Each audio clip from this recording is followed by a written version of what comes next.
welcome to this week's episode of Tilt, the penultimate episode. Before we go around and say hello to all of our wonderful people, please check out the links which are currently being spammed in chat by our robot, including all the places you can go and find us, communicate with us, communicate with our community, and all the good things. All the places you can support us as well, like Patreon and merch sites. Patreon, where you can find out what Michael Wayne is talking about. Already received heckles before we were even live about that. Also, thank you to our sponsors, Mage Hand Press and Bird and the Storm Publishing. Their logos are currently being modelled by the lovely Ray today with a brick.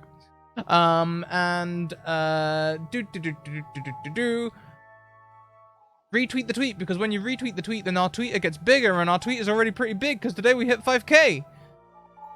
Some of that even rhymed. Wow. Yeah, 5k Twitter today. And we celebrated by launching Facebook and Instagram, and immediately got locked out of Facebook and Instagram for suspicious activity. So, but hey, it's all good stuff. Let's go around and say hello to everyone, shall we? Why don't I hand over to our wonderful dungeon master with the amazing eye makeup always on point, Kelly! Hi, I'm Kelly, Kelly on Twitter, Kelly in chat. If you didn't catch on to what Scrat and Michael Wayne were talking about, there's a new article on the Patreon that I wrote that I guess is foreshadowy. I don't know. Michael Wayne, you're super meta. I appreciate that. Anyway, I'm very excited for this second to last episode, and I can't wait to see what happens. Have a fear. Which way? Let's go this way around. Let's go next to Ray at Witherbrick. Oh, wow. Hi, I'm Ray. I'm with a brick. I play Ipsis. She is a arcane trickster rogue. Very fun, very ditzy, very naive, but seemingly now has a sister and a family and all these really cool things that have happened and things that I don't know that have happened yet. So we'll kind of see what happens, I guess. Me, hi, I play Lon's Delight. Lon's Delight is a delight, but also very awkward and sad. Yeah, let's go next around to Jess, Little Cuppa Joe. Hello. It's me and Percy today. Yes, I play Sandor, the very sweet and lovable barbarian. I'm sorry, I'm lying. He's just a garbage fire. But yes, indeed. I'm excited for our second to last episode, in which I may have made some really terrible choices. I can't wait to see how that's going to bite me in the ass. We stand terrible choice. Yeah. Last but most certainly not least, the wonderful Vera. Hi, I'm Vera from Vera Says Dragons. I'm here on Monday nights for Tilt, and this is the penultimate episode, and I'm not allowed to cry. I'm wearing eyeliner. I play Ransom. It's great. It's great. Gonna go cry into my Coca-Cola now. It's fine. I love your mug. Thank you. I got it from Brit. Atomic Firebird. That's the one. Yes.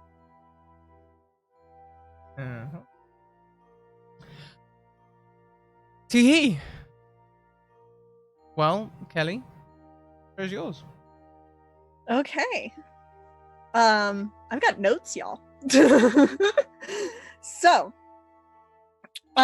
last episode, we saw that Ipsis had fallen into some kind of mystical slumber at a somewhat inopportune time, being that the rest of the party ended up facing down Tristan after some fairly significant bumps and bruises, but overall I think you guys kind of got through pretty well. They managed to kill Tristan, which very clearly irritated his wounded lover, Chantel. We then all went back for a bit of a rest at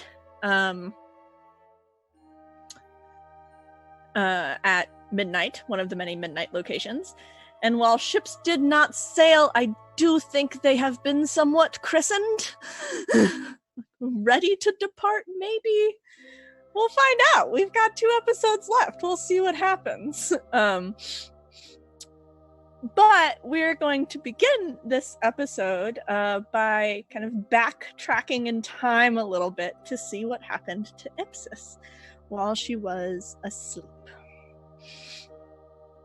So, Ipsis, as you all arrive and you see this meadow stretched out before you with Chantel collapsed in the middle and Tristan's arguing, trying to basically heal her, and her pushing him away, you feel a very powerful, almost suffocating force kind of come down upon you, and it immediately lulls you to sleep. You just kind of pass out where you're standing.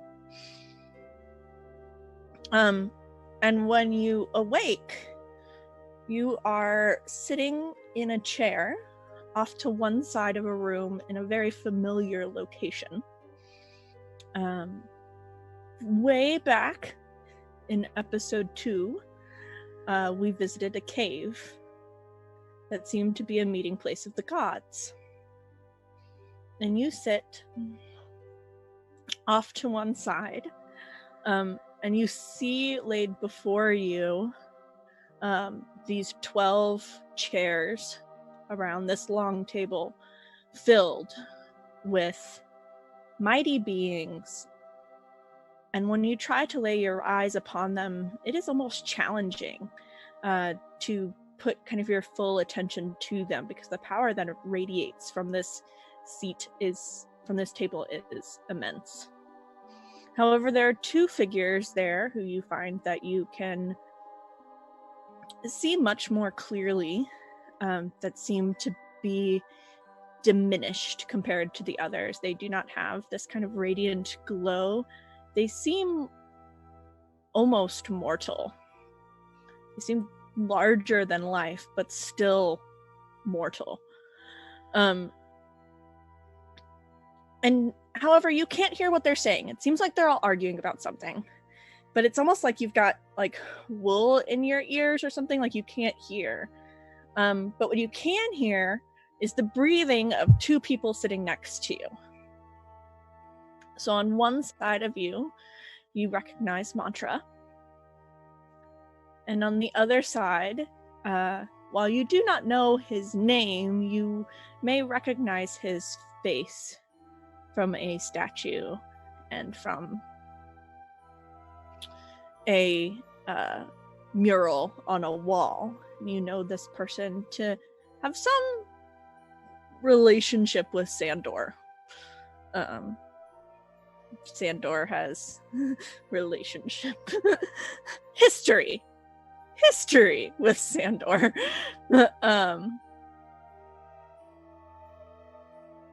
And you can hear the 2 of them.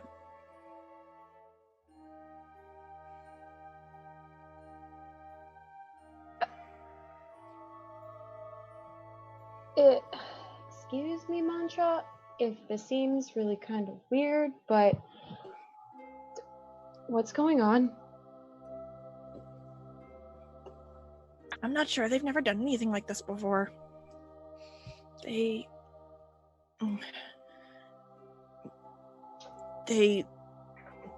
call upon us sometimes when a competition begins, but I haven't been here in a long time. Okay. Backpack question. Why am I here? It's the question of the hour. I don't know why any of us are here, dear. Ipsis, I'd like you to roll a medicine check for me.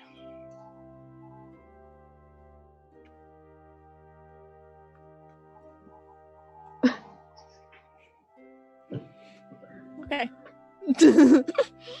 I know nothing.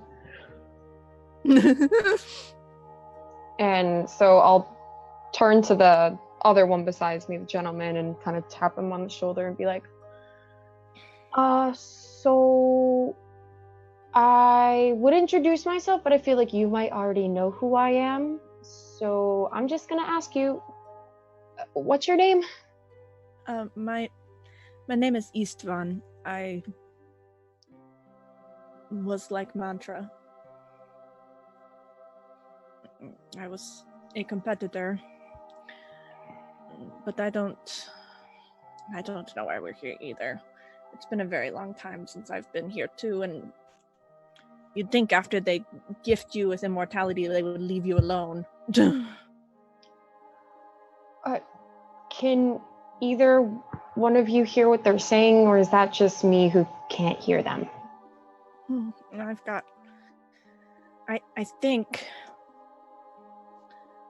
I think they've got us in some kind of bubble, kind of holding until they're ready for us. I'm sure there's something they don't want us to hear at the moment.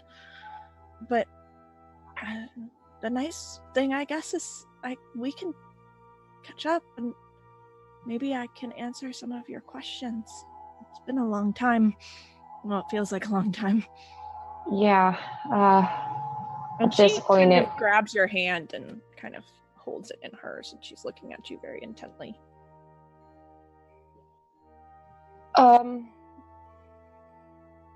So, okay.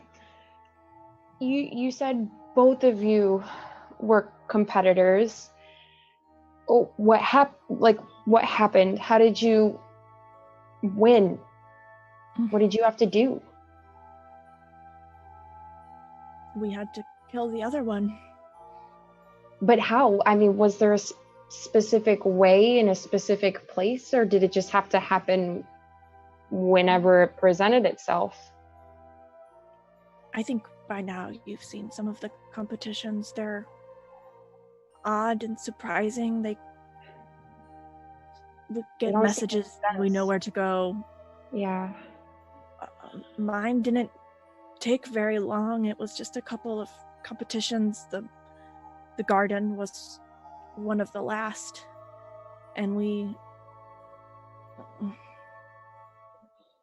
it takes a great deal of will to hold on to power from the gods and not burn yourself out. And those with greater will tend to last a bit longer. Those who have something to fight for, to live for. You say to hold on to the power of the gods. What do you mean? Do you get special powers just for the game and then they're taken away? So, as the story is told to us, a long time ago, when the world was new, when the universe was new, there was power running rampant, and from it came the gods, who are there as vessels to hold it in check. And sometimes, if a god is willing, they gift some of that power, they gift access to it to devoted others. Your friend Ransom is one of these people. He's been given some access by the Raven Queen, I believe. However, they tend to limit your access. Using too much of the power is dangerous for a mortal, and it's also dangerous for the world. These are the powers that keep the universe spinning, keep the light shining, keep the sky above, keep the planes aligned. Using too much, bad things start to happen.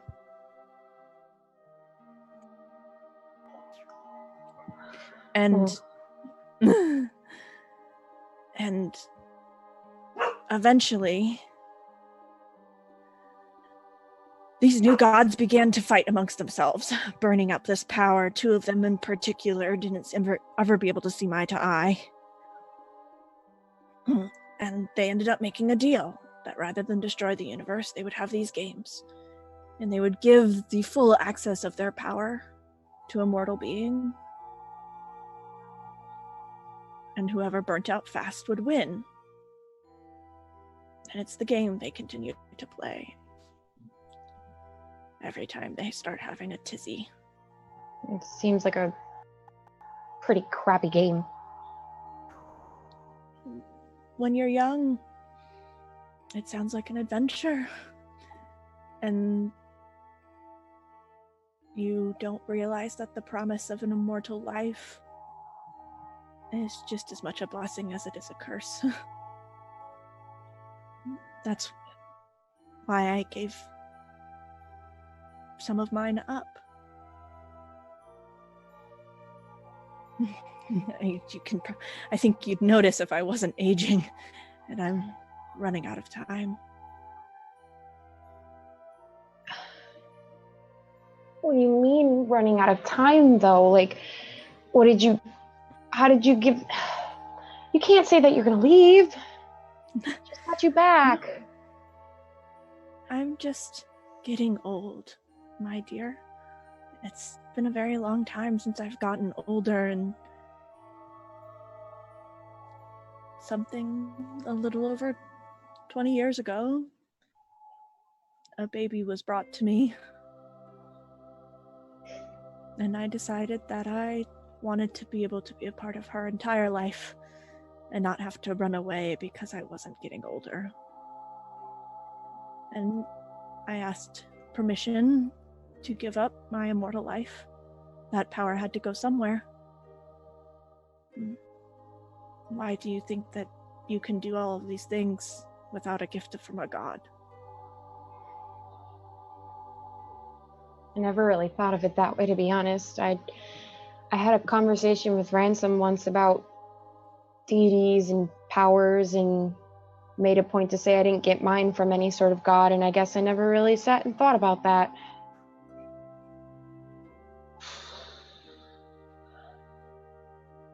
Thank you. I think I owe you a big thanks for that. I owe you a thanks. The world is different when you can actually stay in one place and enjoy it and experience it and have limited time.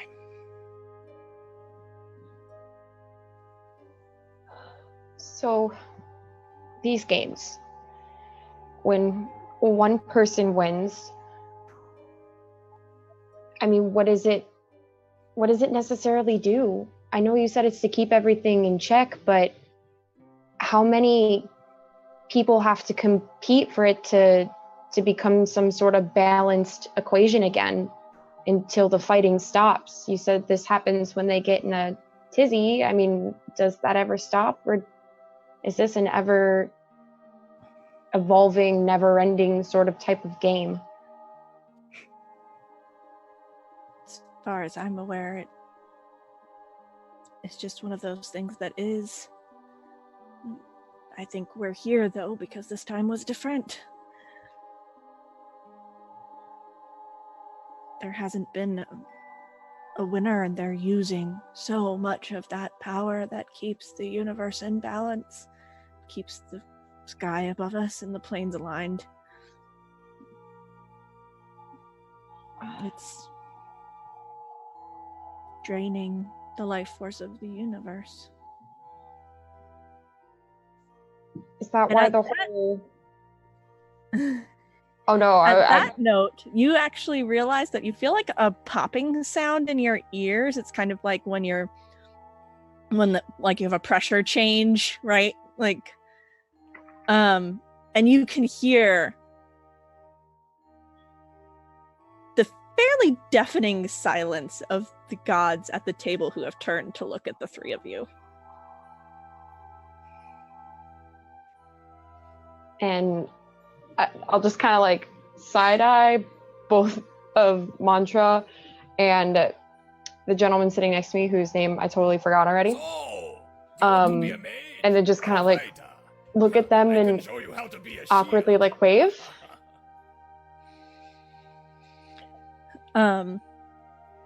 And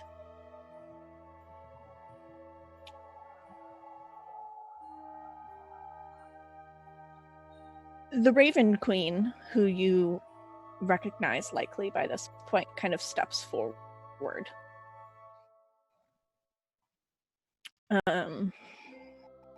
and she speaks to you. And at first, being this close and not having that filter of a veil or a vision, her voice is almost deafening, and then she brings it down somewhat so that it doesn't overwhelm you. And she says, "It seems that we have finally come to some kind of agreement to end this farce, at least this time. But we can't seem to come to an agreement as to which direction it should end in.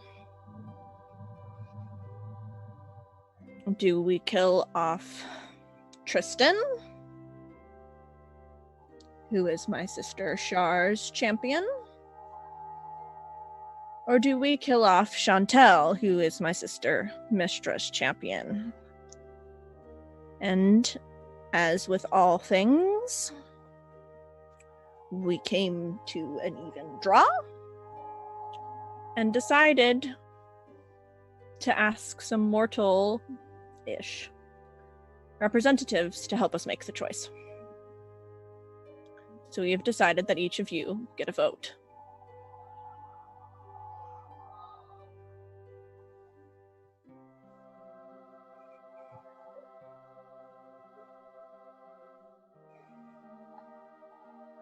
I'll just kind of like pat Mantra and kind of like push her to say something first. And just kind of stare. And she's like, "Well, what is the balance at right now? Shouldn't we just move it to even?" And the Raven Queen says, "That is the essence of the problem. Since the last games, it has been even." Then, excuse me, Miss Raven Queen, why does anyone have to die? If it's already even, then why do either of them have to die?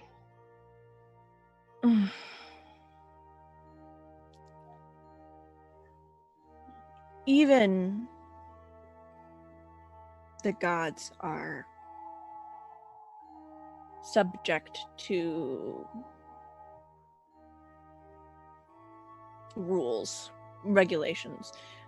Not so much rules, more like contracts. When we set up these games eons ago, much to my chagrin, we agreed that this is how it would work, and that whoever's champion died, which we equated to lost, would basically have their power hamstrung for the next eon. It is how we got the two of them to shut up. Because this is written, this is how we get to play it. If we try to do otherwise, well, lots of options kind of end in the end.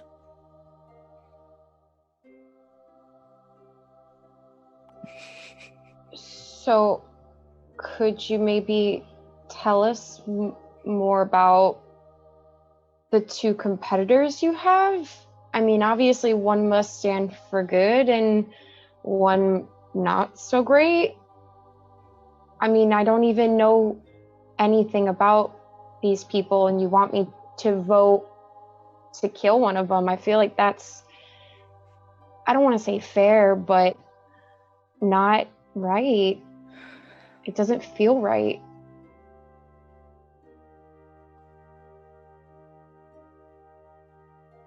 To be fair, you're asking. To feel good.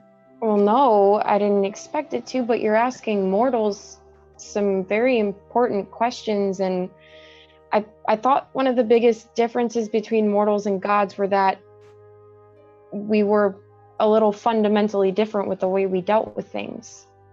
We used feeling and emotion, and a lot of the time it feels like gods use reason and justness and whatever. Oh, I wish. I mean, I don't have a god.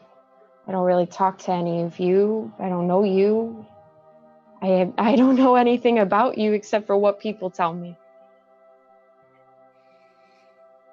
And even that makes me feel uncomfortable to even be in the same room. No offense taken, you're all very powerful and amazing beings. I don't know why you chose me. And I feel a little embarrassed because of it.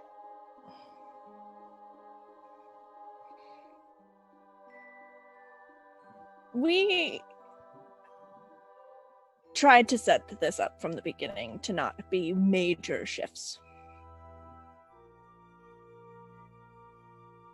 You can thank me for that. We set it up that, you know, my sister Shar is kind of not so great of a person. And my sister Mistra is like maybe a little bit better of a person. It's not like they're on the opposite ends of the decent being spectrum. Quite like myself, we all sit comfortably kind of in the gray, which is also where most mortals sit. Kind of moving by the whims of whatever feels right at the moment. Not really wholly good, not really wholly evil, just kind of getting by.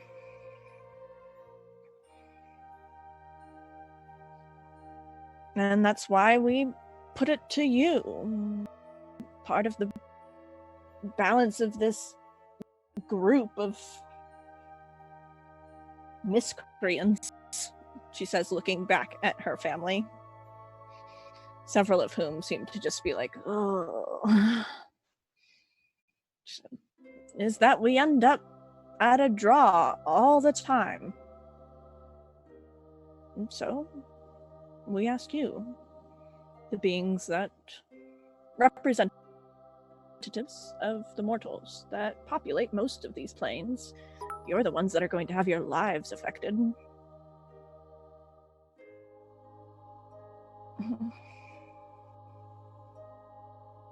And it's not like we just asked you, Ipsis. There are 3 of you. I feel like I'm the most ignorant out of all of these, so I'm sorry for stampeding on this. You're right. You have chosen 3. Just kind of wanted to be more informed, I guess, before I made a decision.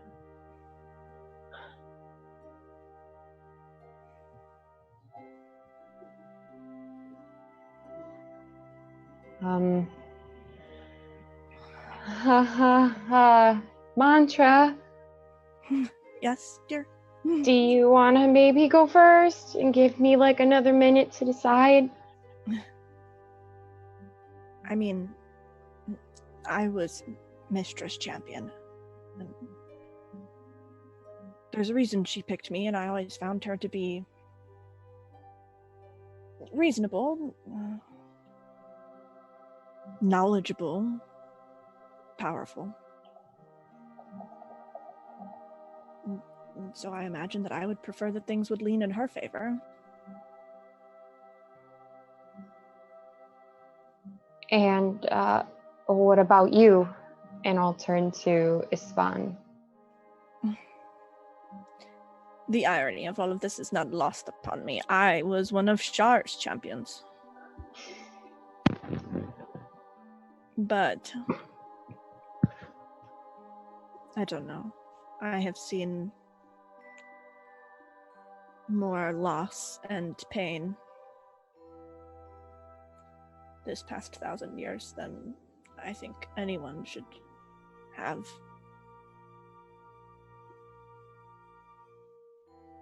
I think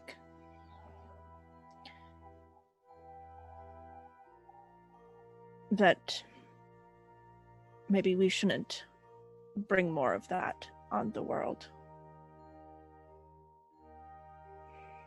but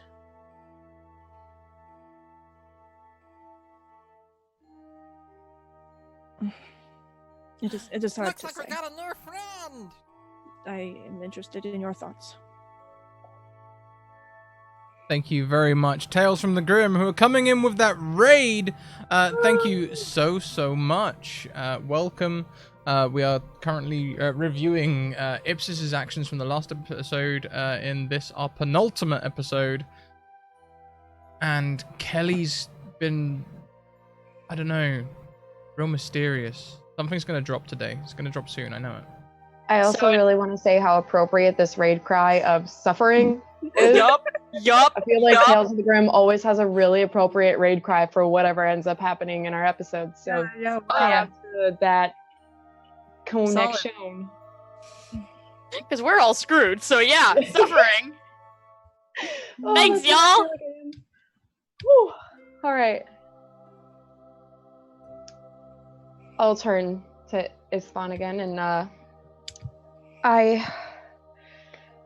like I said, I know almost nothing about all of this, which makes me feel, like I said, extremely embarrassed that I was chosen for this decision, because I feel like it may ultimately fall on me. I can show you how to be a shield. I know that I like good things. I know that I like chaos. I mean, who doesn't like a little weirdness thrown into the mix? But also I understand the need for evil. I get it. I don't like it, but I get it. There always needs to be a balance. Mantra turns to you and she says, "It is true that without lost, what do we strive for? What do we try to protect? What are we inspired by without the threat of loss?"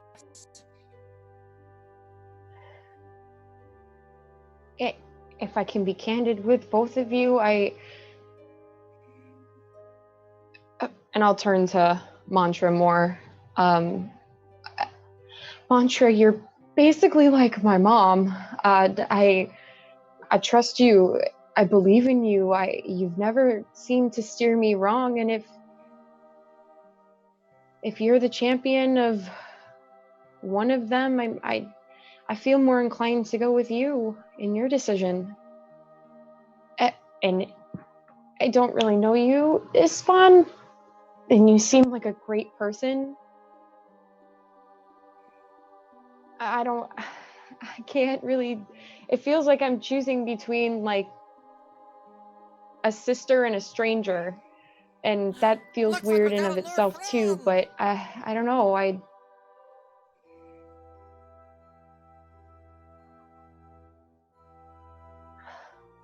Thank We you so could much, choose not- Oh. Castle Mac, for the raid. Also, welcome, raiders. Thank you and welcome. It's the penultimate episode.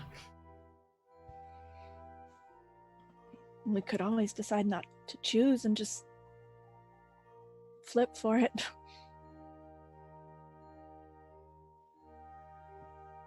is it bad that I think that's a better choice? To let fate decide? Or chance, or whatever anybody wants to call it, instead of 3 people out of however many exist in the world, where 2 of them have already been champions of somebody, so it's only really left to the 3rd person who has no insight to any of this and didn't know any of it existed. I feel like this is some sick joke that the gods are trying to play on humanity. They do seem to do that. But you know, if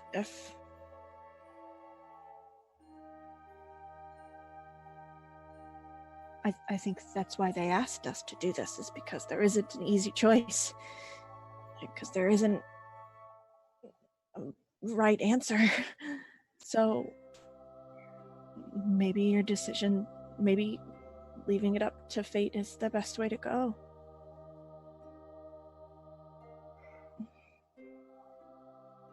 And if it's possible for me to address. I don't know if those gods have been looking at us the whole time, but They're like eating snacks, watching y'all. okay. Looks like we got a I'll new just kind of like friend. wave and be like, Miss Raven Queen, I have a question. And we have more raiders. More raiders, indeed. Oh my Welcome, raiders. Thank Hi, you so much. everybody. It's the penultimate episode, everyone. Welcome in. Ipsis is currently dining with God's avatars. Dining with the divine. Pretty much. Divining, as it might also... No. Dining with Deities, the new sitcom, Mondays at 10:30. Diners, Real drive-in family drama. divines. Wait, diners, divination, and Diners, divinations, and doom. yeah, for real. Because that's I what mean- it seems like. This is a fun segue, but I think we're turning this into a divining line now. We should probably... Scrat. All of these are better titles for this episode than what I came up with. Oh. So Okay, wait. You're Miss so you Raven Queen? turned and are hollering at the Raven Queen. Got Yeah. it. She's like, yes. What happens if we don't choose?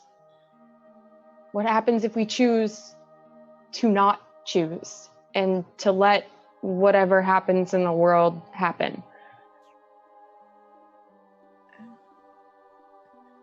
Well, are you? You either give us a name. I don't care how you come up with it. It's entirely your choice. Just pick a name. Or we let the battle rage on and pray that the entire universe doesn't collapse in the meantime and let them figure it out.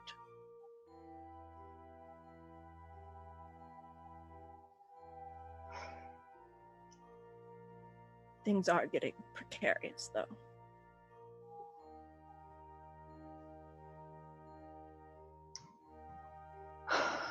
Ispan, who do you want to save?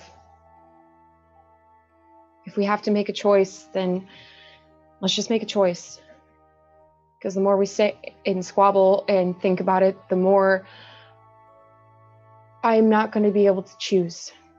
And I don't want to be the one to decide that everything just ends up being for nothing. So who do you choose?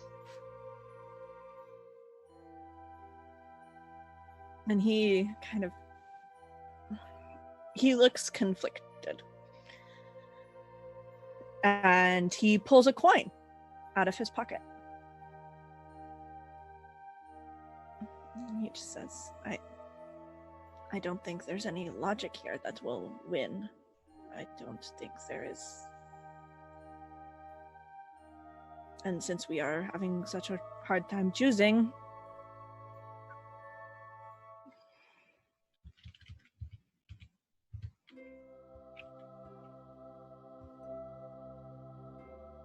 I say we let Mistra win. We kill Tristan.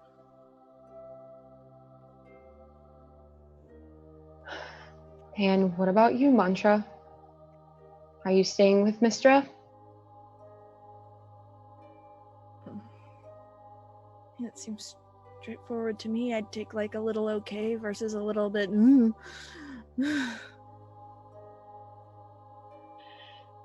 Well, I guess there you have it. I also choose Mistra.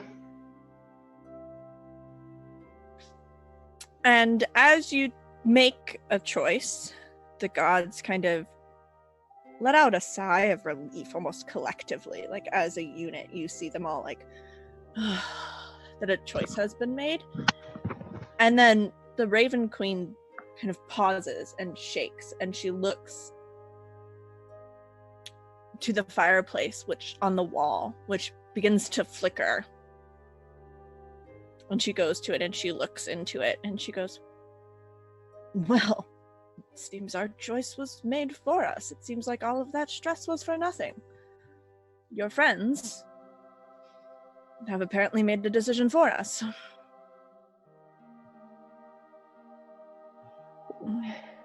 What do you mean? I mean, somebody just flambéed Tristan.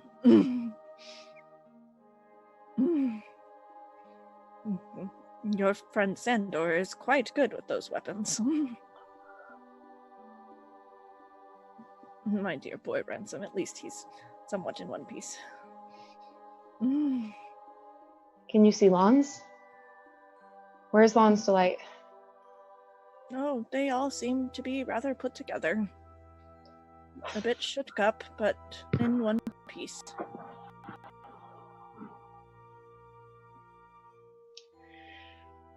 I'll look over to Mantra, and I guess fate decided after all, right? Well, it seemed like it's hard to say if it was us making that decision or just happenstance.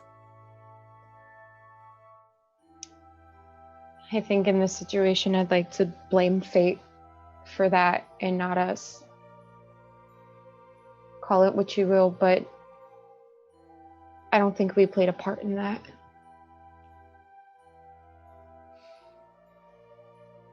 And at this moment, you see that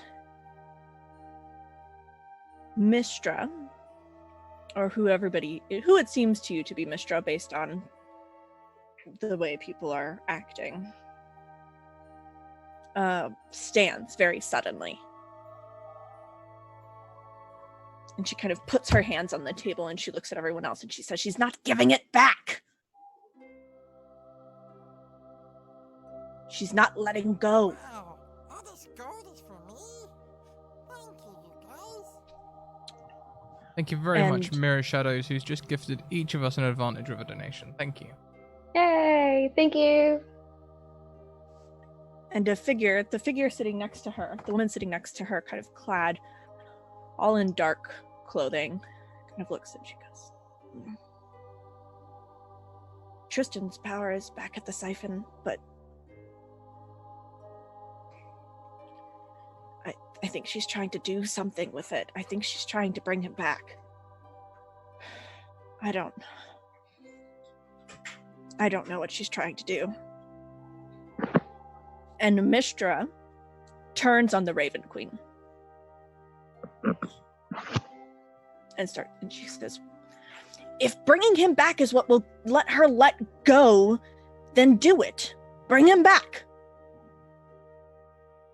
And the Raven Queen looks to Mistra and is just like, "That's not how this works. He's dead.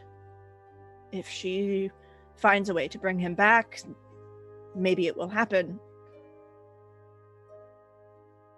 But I don't bend to the will of mortals. The veil is not crossed by a whim."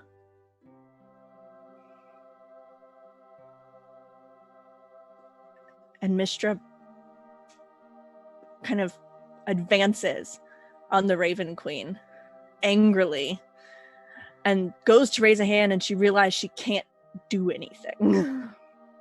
She's just furious. And while this is taking place, Ipsis, you feel a familiar pressure in your head.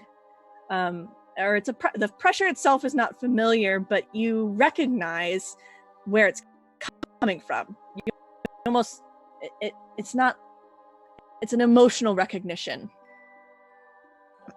And you feel that Ransom is trying to tap in and see where you're at and check in on you and see what you can see.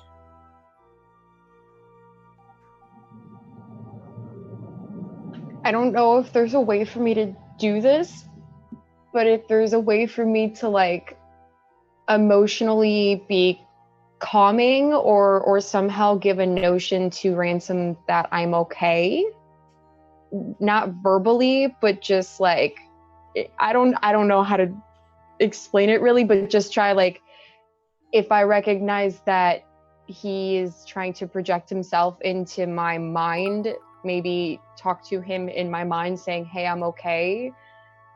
this is just really intense right now, and I'll explain everything later. If that's possible. Roll.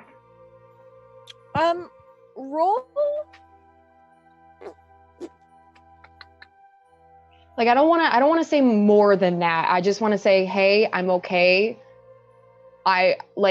Don't worry about me. There's nothing detrimental. I just need you to give me some space and figure this out. Roll a wisdom saving throw.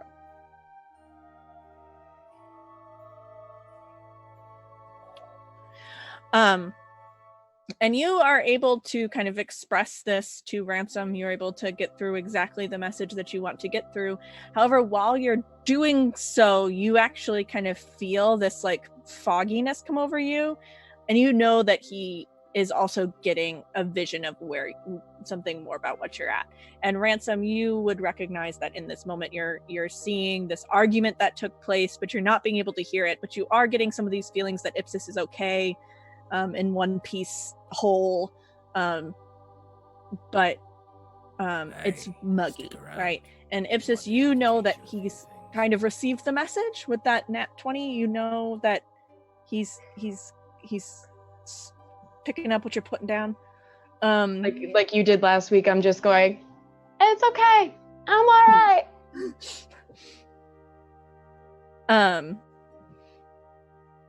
And he, but you recognize that it's not getting a lot of detail through. There's something kind of blocking your way, and you imagine it's the power of this place that you're in that's getting in between the two of you. The communication is not great, but you're able to get through some of the basics. And shortly after this happens, the Raven Queen and Mystra are still arguing. Mystra is trying to convince the Raven Queen to bring Tristan back. And the Raven Queen finally kind of snaps her fingers. And silence falls in the room, and she just looks at Mystra and says, "Make me." And Ipsis, you notice Mantra's head kind of falling asleep. You see Istvan kind of falling back asleep, and your head tilts forward as sleep overcomes you, and you are exhausted. And you fall into kind of a deep slumber.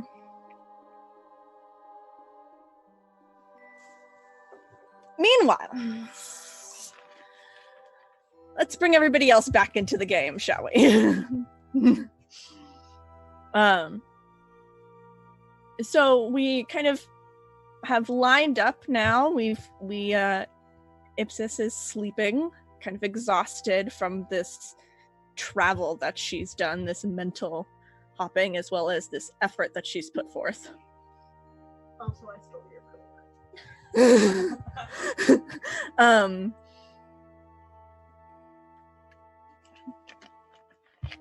and as you are all asleep, I want to pan briefly over to Sandor,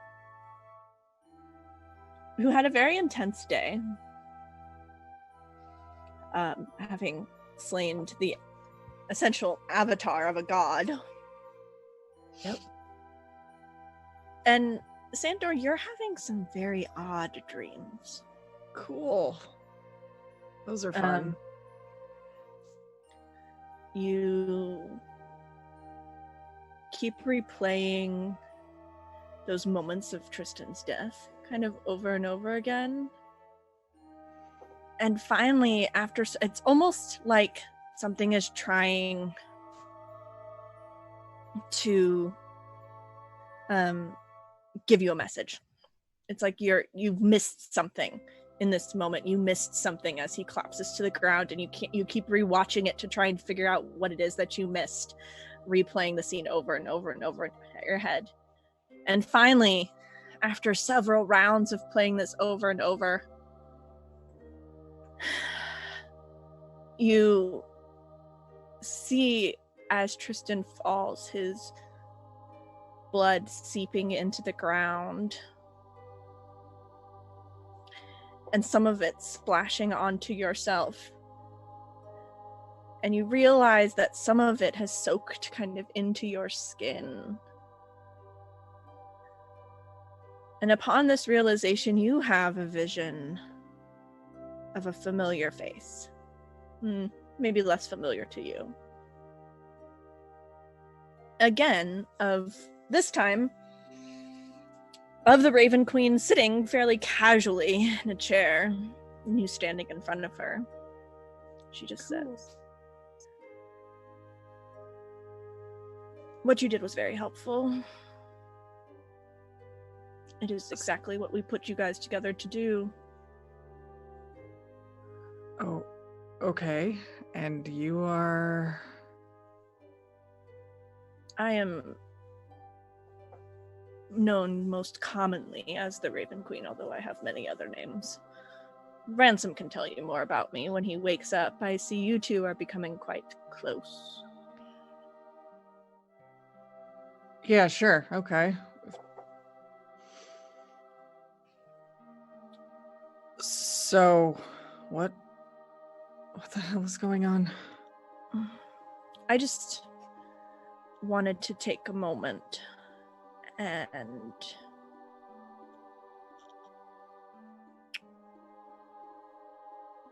thank you for what you've done, both for all of us and for my dear boy. Giving him someone to talk to has been much needed, someone useful. And let you know that by slaying Tristan, you have received some gifts, and we at the Pantheon have decided to let you keep them. Whoa, wait, what? Gifts? Like what? Look, the only payment I ever want when I have to kill someone is coin. What the hell did you do? We'll have the opportunity to bring you a great deal of coin, should you choose to use them as such. Okay. We don't really deal in coin, we deal in power. And you have been given some. It is up to you to figure out what you want to do with it. Use it or not. The choice is yours. It is not a great deal of power, but is a thank you of sorts. It was an accident that you got it in the first place, but we've decided to let you retain it. Oh, that's real gracious of you. Thanks. So is all this game bullshit done?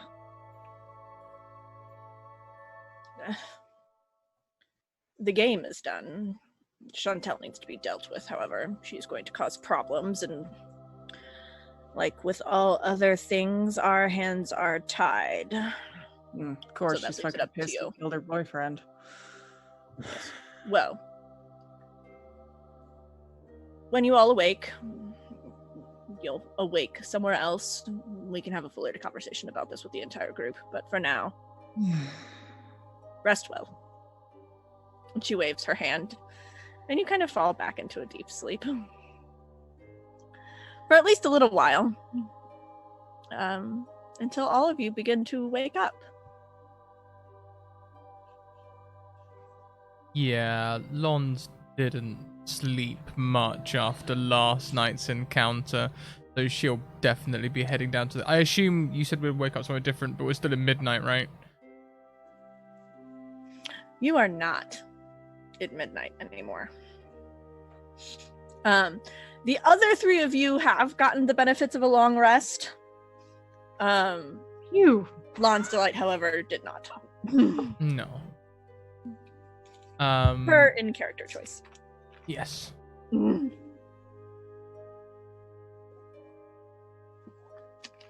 Yeah, she will, well, she would have headed to the kitchen. I'm not sure what she'll do now. She was going to prepare breakfast before everyone got up, but I'm now looking around to see where we are. You wake up in a somewhat familiar cave. Cool. The one with the moss creature? No, the one with the table. With Yeah, the the- gods at it. However, the gods are not there at the time. Fancy dinner table cave. Yes. Fancy dinner table cave. And you all wake up. Ipsis, this will feel quite... Well, Launcelot, you can wake up first, since you barely slept to begin with. What would you like to do? Kind of the first to awake. Is the table full of food again? Yes.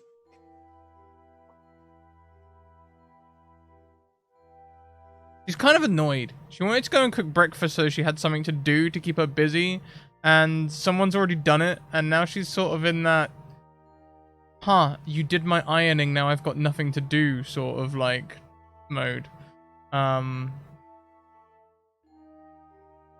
So I guess she'll go and like not wanting to. Well, would she wake everyone? Yeah, she'll probably wake people because, like, you know, we're at a new place. They've probably been rested. She'll head over to it. Are we still secreted away? Do like Sandor and Ransom still have like privacy? Nope.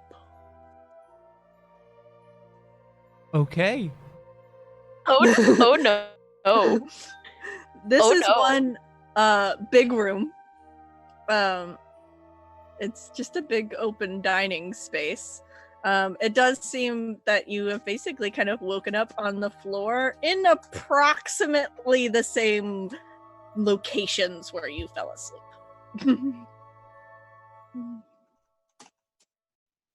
Okay, she will sort of steal a glance over towards them, but then try and respect their privacy because of her suspicions.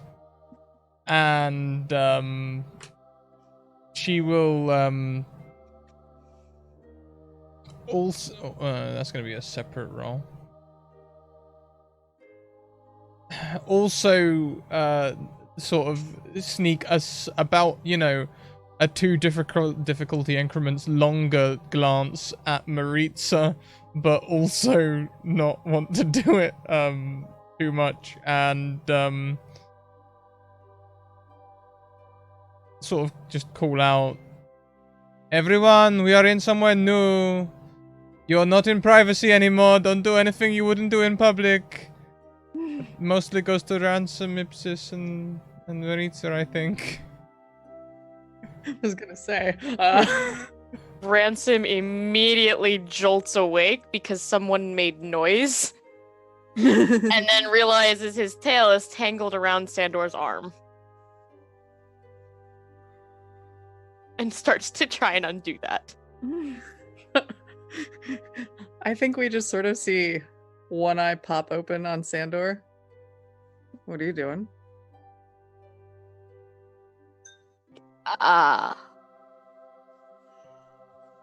Well, never. Wouldn't have thought you'd be the one to make the first move. That's not what. It's not what it looks like. Yeah, I've said that many times. I know you have. Yeah, well, he'll just kind of lift his arm and let him untangle it. Jerks it back and just looks a little miffed.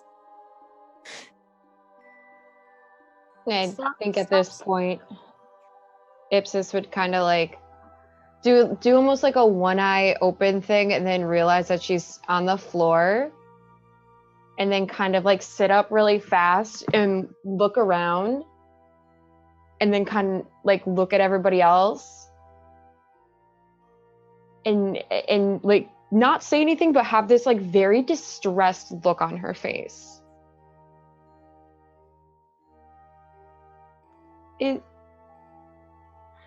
Welcome back. Did you find me, or did I not go anywhere? Your body never left us. It was more of an astral projection. They projected your mind into a situation. I don't know, but there's food. Ipsis and Okay. Ransom now that you're both awake, you realize that there's some leftover effects here. Uh-oh. And you can you have a really good idea about how the other one is feeling. Oh no! Like, maybe mechanically this would be something like a +5 to insight checks on the other person. I'll Great. just like lock eyes with Ransom and then kind of like look off for a moment and then lock eyes again. He's looking increasingly alarmed. That's and she's never just gonna happened stand before. yeah, she's just gonna stand up and kind of like rub her head and kind of like scratch her horn and just like walk up over to the table. That's never happened before. No. I feel really weird. Can we all sit at the table so I can tell you what happened? Yeah. Yeah, by all means. Okay, so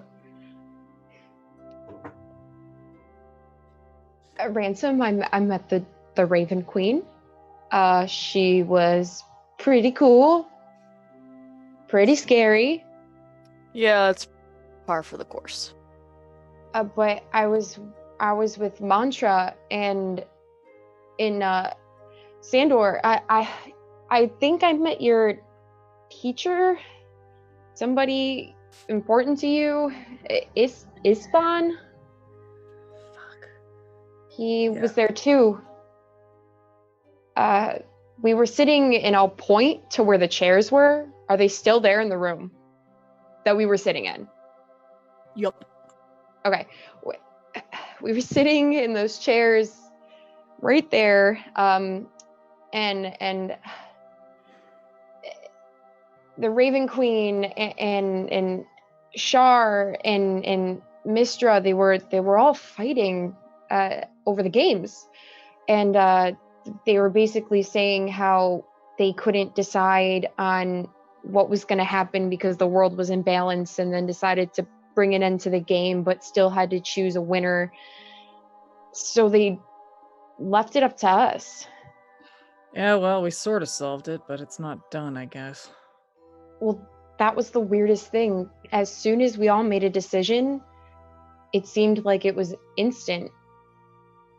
That either our decision influenced what happened with you, or what happened with you all happened at the same time we made the decision. It was really weird. But after the decision was made, they bickered a little bit more and said something about the other one keeping her power and that she didn't give it back. Oh, great. Now we have to deal with the other one. Yeah, Well, she's pissed off, so... I mean... The Raven Queen said, or one of them said that maybe she was trying to bring Tristan back. And so they were arguing with the Raven Queen about giving him back. And she told him that she doesn't do that. And No, then she I doesn't just do fell it. asleep. You kind of have to entreat her for it. Yeah, I don't really know what happened after that. I fell asleep. And now I'm here, but the other two aren't, and you're here now, which is really weird. Yeah, because we were asleep at midnight. So, you killed Tristan? Yeah. What happened? Did he threaten you? Did he come at you? Or did I it... mean, he was a little mad. Didn't seem like he was in the mood for talking, so we just skipped to the fun part. And he nearly destroyed us all. That was fun. Still bleeds. I mean, they didn't actually hit me that much. No, but he made you very, very incapable of hitting him. That's true. And I definitely got a little too close for comfort to my own goddess. Do you think it was the right choice? I know that sounds weird, but ironically, the three of us had made the same choice. At least the other two did, and I just kind of followed. At this point, I have a feeling either way we would have had to kill them both. It's just a matter of which one went first. They loved each other. They were always going to want to avenge the other. Exactly. Sandor, are you alright? Yeah, why? Because you don't look it. You can insight check that if you want. I can Oh, tell yeah. you. Oh, He's yeah. lying his ass off. Ransom's about... Ransom... You know what? I'm going to use an advantage on this because it's Ransom and he's genuinely very concerned here. So, insight.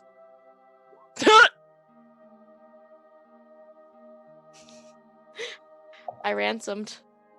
You ransomed. I did. I would say that Ransom also absolutely notices Sandor is kind of like, seems like he's got like a rash or something that he's itching constantly around his heart. What's that? What? Your hand. He just kind of takes your hand and moves it away and tugs the shirt a little bit. What is this? What? It's where I got splashed with acid, remember? Does it still hurt? It's fine. It'll go away. You're rubbing at it. It's not fine. It just burns a little, that's all. Stop irritating it then.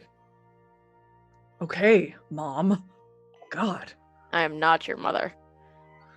But I am worried about you and I'm allowed to be. Lonsdale is looking very concernedly over. I think I would also turn to Lonsdale that at this moment and kind of do one of the...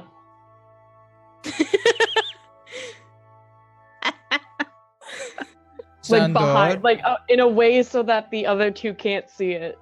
Sandor, Roll that sleight of hand, Ipsis. I will, because I also get to add another +3 to this.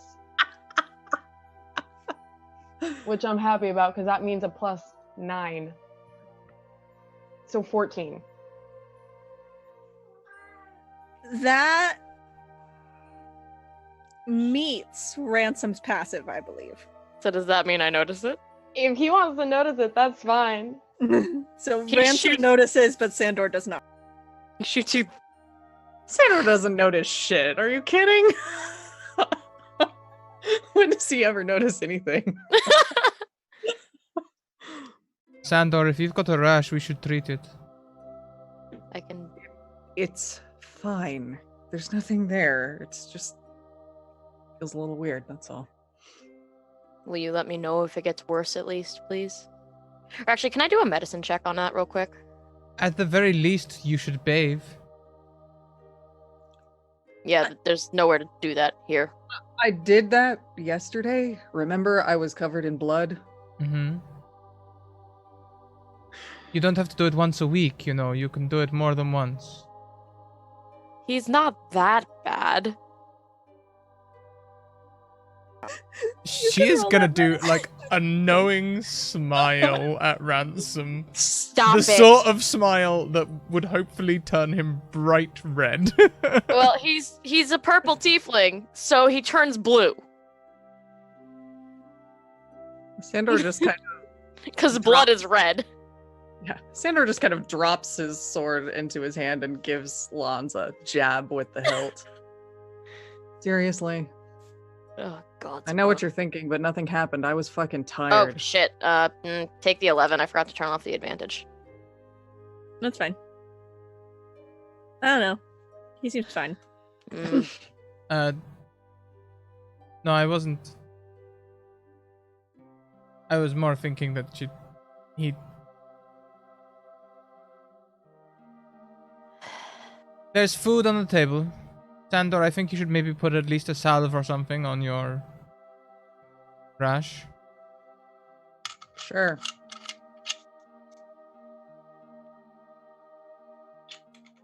Fine. Sorry I cared. I'll be fine. It just needs a little time to settle. Just let me know if it gets worse, please. Yeah, of course. Lonzo's gonna go and sulk to the table. Thank you. So where are we? Oh, Oh, that's right. You've All not right. been here. On a mountain somewhere, in a cave where apparently gods have dinner. This is gonna be a lot for you. Let's just eat. Okay. Are we allowed to eat the food? We did last time and no one stopped us, so Okay. Better to ask for forgiveness than to seek permission. And Maritza will take a seat next to whoever Lonsdelight is sitting. Oh. Sandor will kick a chair out and sit down and grab the closest hunk of food and start eating. Important question. Is Lonsdelight right-handed or left-handed? You know, I've never thought. I've envisaged her to use her right hand for sword and shield, but I imagine she's kind of a little bit ambi in that she can do tasks with both hands. Okay. Maritza sits to your left. And you feel a little tap on your arm under the table. Oh, that means secret. Oh, the light goes red. And she just kind of tries to find your hand with hers and hold your hand as she eats and seems a little nervous. The light dies. So does Vera. She'll grip the hand. Okay, continue eating. No, she doesn't. She just holds the fork. Just. if I can visually see Lonsdelight do this, I would like to look under the table. I will roll another sleight of hand or whatever I have to roll to try to be as sneaky and just like pop down, see it, and That's look a back stealth up. check to pretend to do tie your that. shoe or something. That's fine. I'll do the stealth roll, but I'll knock my fork off so it looks like I'm bending down to grab my fork. Okay, yep. Nobody sees me. What Nobody is thinks this? anything of the fact that you've dropped a utensil and went to pick it up. And you can If see anybody that. was wearing shoelaces, I wish I would tie their shoes together, but obviously, not now. Want to see the handhold? Just want to see the handhold. Ransom, for you don't need to see it. You know what's going on. You've ransomed this because Lonsdelight had such a significant reaction. Like, you can put 2 and 2 together. I've ransomed again. Yeah. No, he kind of looks at it and then makes it quiet. And kind of nudges Sandor a bit. They're holding hands. About damn time. Isn't it? So, Ransom, it sounds weird, but did the Raven Queen talk to you at all last night? No, but she doesn't. Well, that's not necessary. A little. Because I asked. Sandor looks a little like having trouble swallowing the bite of food he was taking down. However, At those someone else here might have had a conversation, Sandor. What? This bread was hard. You're a shit liar. Did you talk to her last night, Sandor? I only asked Ransom because I saw her and she mentioned... Well, actually, she mentioned all of you. But I mean, I thought maybe Ransom had more of a direct line, but did she call out to you? Just paying a visit to say thanks or something. That's it. rare. She thanked you for what? Killing Tristan, I imagine. He was a massive threat. That Oh. and being a pain in your ass, apparently. Well, I mean, I knew you guys. What? Oh. Something What? about thanks for being nice to you or whatever the shit. I don't know. I barely paid attention. I was technically asleep. You didn't being nice to what? Okay. Anyway, she's apparently happy that I've taught you how to socialize like a person. Yeah, because I learned that from you. No, I just socialize with you. Because for some reason I like you. But anyway. No. Yeah, God, I give up. I give up. Smirk away, damn you. Yeah. But when I asked her, she was worried about Chantel. That was the most of what I got. Yeah, well, she seems to think that's a problem. Probably is. No, that's definitely the problem. She won't give her power back. Yeah, She's well, trying to bring Tristan back. I Is told her that to gonna- find a cleric. Is that even going to be doable if he doesn't have all of his power? Well, Depends. Hypothetically speaking.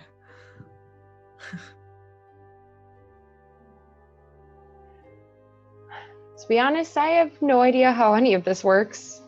I didn't even think you could bring people back necessarily. Or if you could, it takes a long time. I don't know. I've never seen it done. I can do it. Good to know. And If I have a quick enough time frame, I can bring someone back. You have to entreat the goddess of death for it, and she has to agree.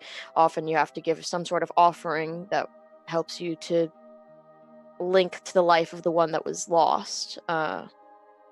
You can't demand it back. What if you have enough power to bring them back? I mean, I don't know what type of power she has, but she's got a god's power. She would be in direct contest with the Raven Queen as goddess of the Veil and death itself. So it becomes a contest. No, it would become a fight. Right, she would have to fight for it back. Oh dear. Well, that's fine. Do you think that's a possibility? Do you really think Chantel would fight the Raven Queen herself? I think it's a very stupid thing, but honestly, grief makes you do stupid things, so possibly. Well then, isn't our problem solved? Because surely the Raven Queen would just crush her. If she has the powers of a god, still, Chantel, then it wouldn't be that easy. It's almost exactly like the two champions going at one another, because they have the power of the gods themselves imbued in them. Imagine the god themselves being the fighter. That, to me, is just another level of power added onto it. So maybe the Raven Queen would crush her, or maybe it would be an extreme contest. But either way, I don't see why she would be that stupid. I don't see why she wouldn't just do the smart thing and find a damned cleric. But it could be an element of anger that the game was designed this way at the start. Tristan had mentioned that they didn't realize the game would be like this that one time in the gardens, remember? They didn't realize what it truly meant. You know, I still wonder if this is such a bad thing. The gods make a game which is going to break the world. Their champions decide to take things into their own hands and go and kill the gods who are unjustly manipulating them. But that's not how it works. And the Raven Queen is just. Other gods I can't speak for, but death itself is impartial. I don't know about that. I just remember my mother. I know she's not a god, it's different, but... They toy with us. They couldn't come up with the decision, so they decided to pick three mortals. One who is a champion of one who is a champion of the other, and me, who has no devotion, who knows nothing of gods and deities and games and balances of power. I barely know my own magic, let alone the magics of somebody else that's given to someone. It seemed like it was a game to them. Like having us decide was somehow making it easier on them, when in reality it was just kind of like a sick joke. I mean, it kind of is, don't you think? It definitely feels that way. For some of them, maybe. But the realm itself, gods do help to keep the balance, keep powers in check. Some of them are terrible. Some of them are awing. But when why can't they do that themselves? Why do they have to give power to mortals to fight it out? I feel like that's weird and unnecessary. Mistra and Shar combat because their natures are both similar and dissimilar. So they're in an internal contest with one another. I can't speak for the intelligence of choosing mortals to do their battles for them. In fact, that's an interesting decision, not necessarily a good one. But I'm not inclined to let Chantal take that out on my deity that she lost someone she loved for a game that she entered. But did she enter it? Is this by choice, or is this something that's just imbued upon you? Oh, that would have been a really great question to ask Mantra. Would it have mentioned in the book if they chose this, like if they entered into this, or if they were just, hey, hi, you're doing this now?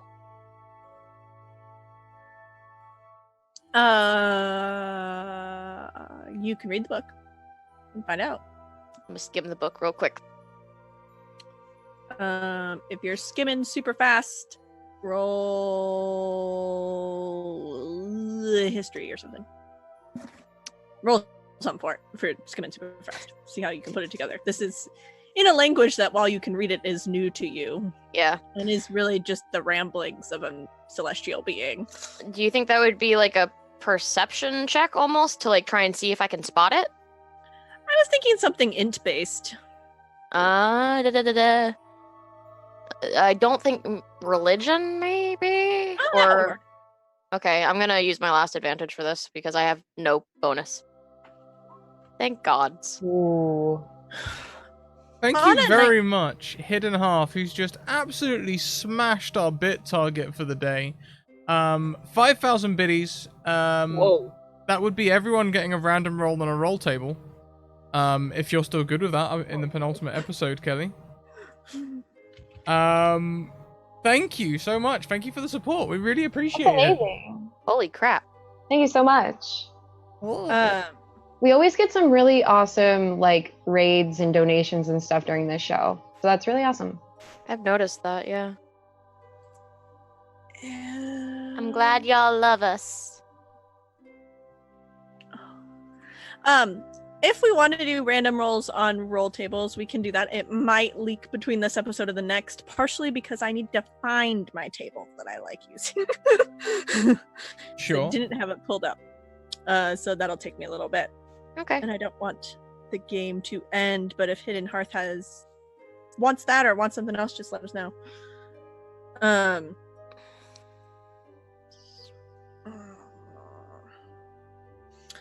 So, oh, that's what it was. Okay. So we're reading the book. Mhm. And on a 19, I will... Oh, there it is. Found it. On a 19, I'll give you a couple things. One, you realize you're reading this, skimming this book, speed skimming it a second time, and knowing what Ipsis has told you about different things, you realize that if you had sat down and taken a couple hours to read this whole thing, cover to cover, you probably could have put together all of this lore. But it's scattered throughout the book and it's bits and pieces, so it's something that a quick read is not going to get you to. Yeah. What was your specific question you were looking for? Is this a game that you enter, or is this just like, hi, you're doing this now, you don't get a say? It does seem that you are approached. Mhm.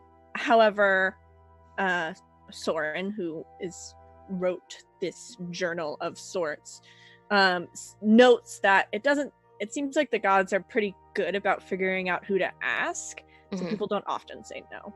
Okay. But there is still the element of choice. They can say no. Okay. The gods pick people who aren't going to. Okay. He'll share that. So they really did have no idea. They must not have.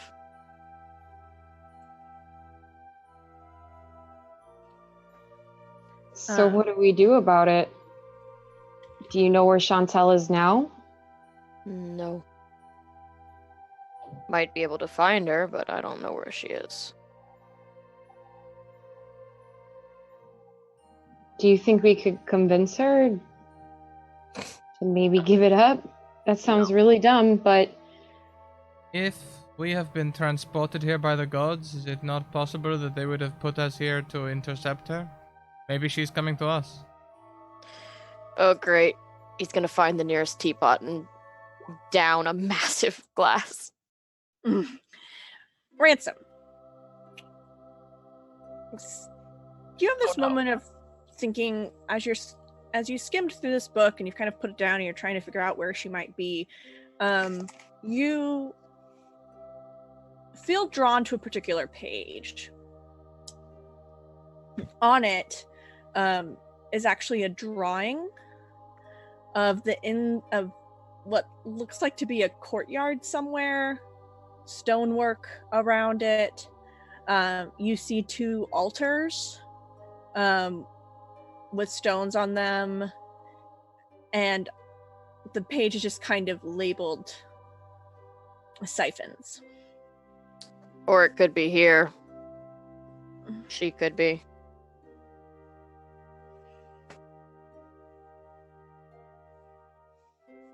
That's convenient.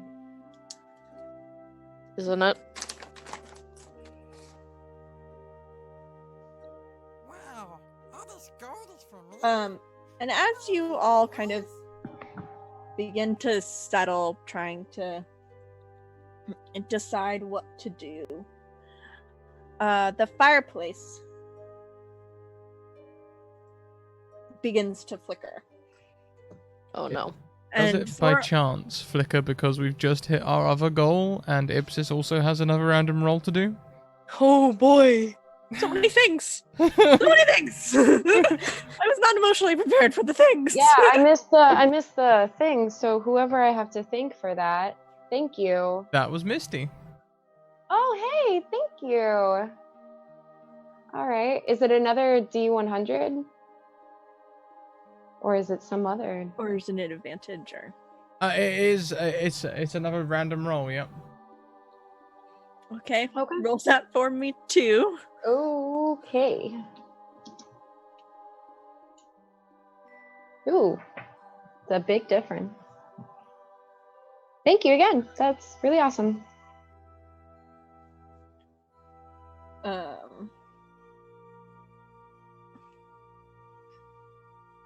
Just to let chat know, just as a reminder, because we kind of are at the end, some of these random roll tables are going to happen today.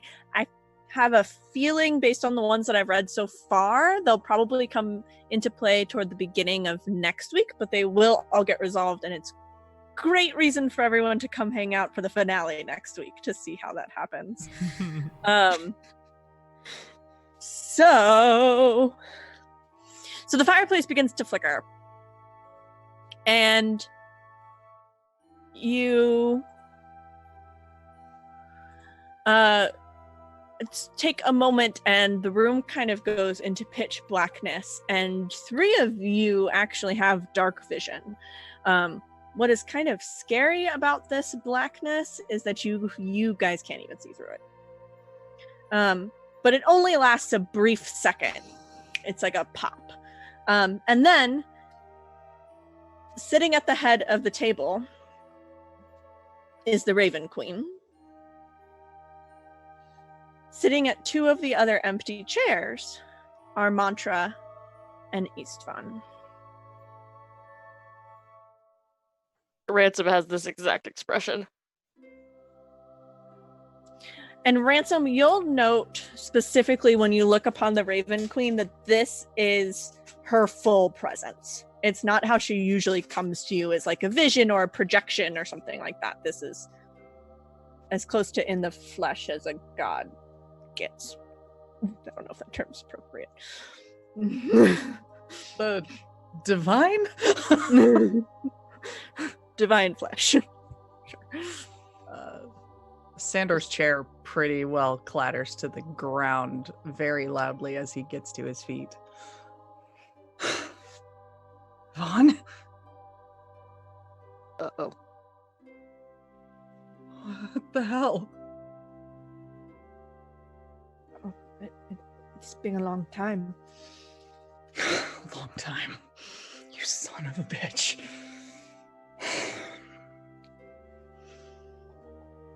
Breathe.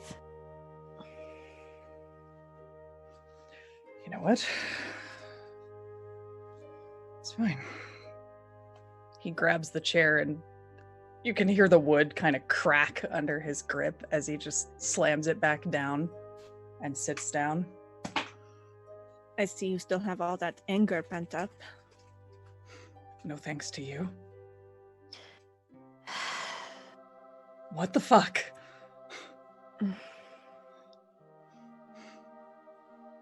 I'm sorry I didn't say anything. I couldn't say anything. I didn't know. This all along? Really? Was that the only fucking reason you hung around? No. Soren told us about possible people, but I decided that you could use my help the most. Yeah, sure. You were so lonely. You needed someone there with you. Of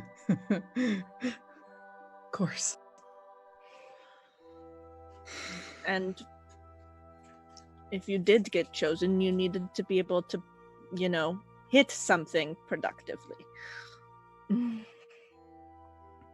Yeah, well. Productively being the key word.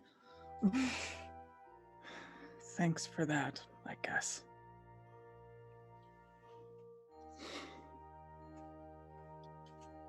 I feel bad No. about the way things ended between us. I didn't mean for that to happen. I didn't mean for it to go the way that it went, but... Save it.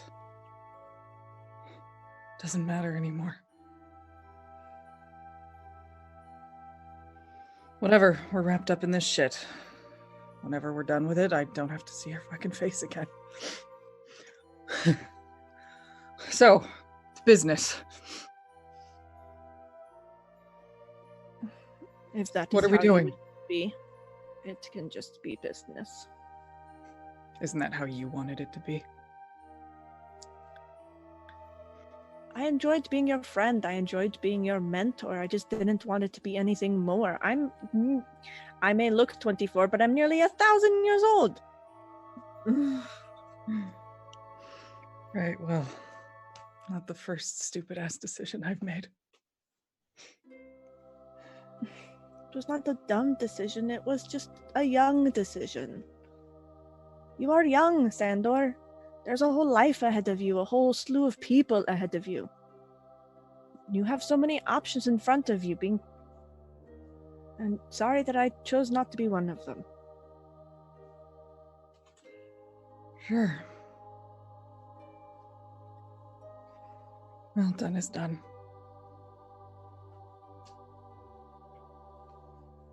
I do care for you, just not the way that you wish. Oh, well, what would you ever see in a stupid kid, right?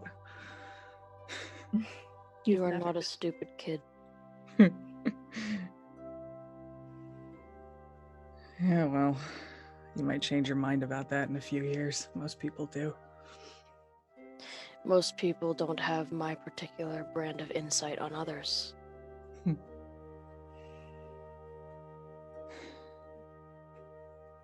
Now listen, I don't care who you are or how powerful you are, but if you've upset Sandor, you're gonna have to talk to me.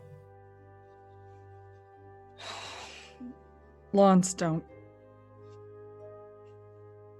And for the fact of the matter, you can talk to me too. It doesn't matter.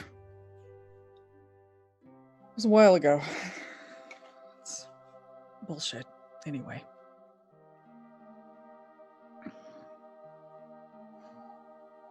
Lonsdale is looking to make Ipsis eye contact. I'll make that eye contact. Like, and then her eyes are like one's going to Sandor, the other one going to this, person who's clearly upset Sandor. Like, sort of, which way?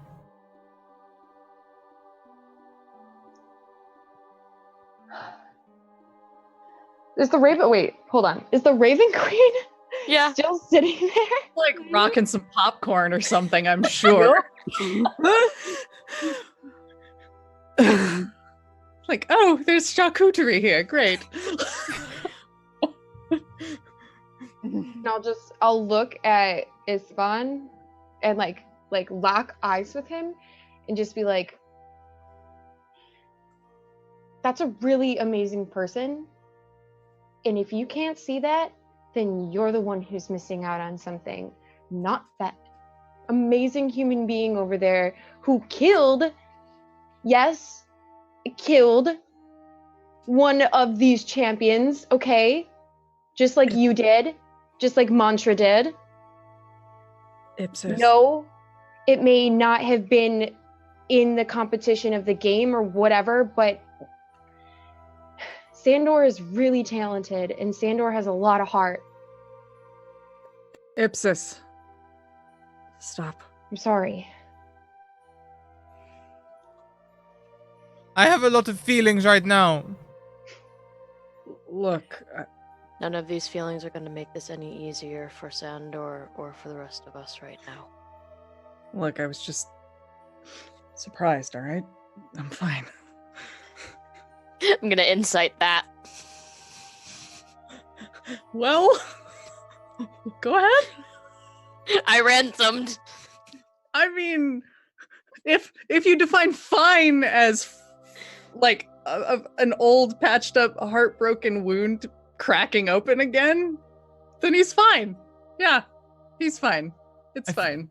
I feel like I have to do this just because how often do you get to say sentences like this? Kelly, I would like to insight check the god's avatar. Oh!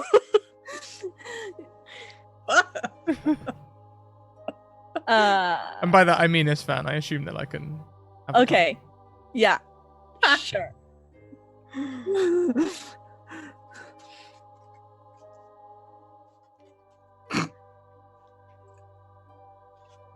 He seems like a decent person. He just genuinely doesn't have feelings for Sandor. That's it. Always that quiet.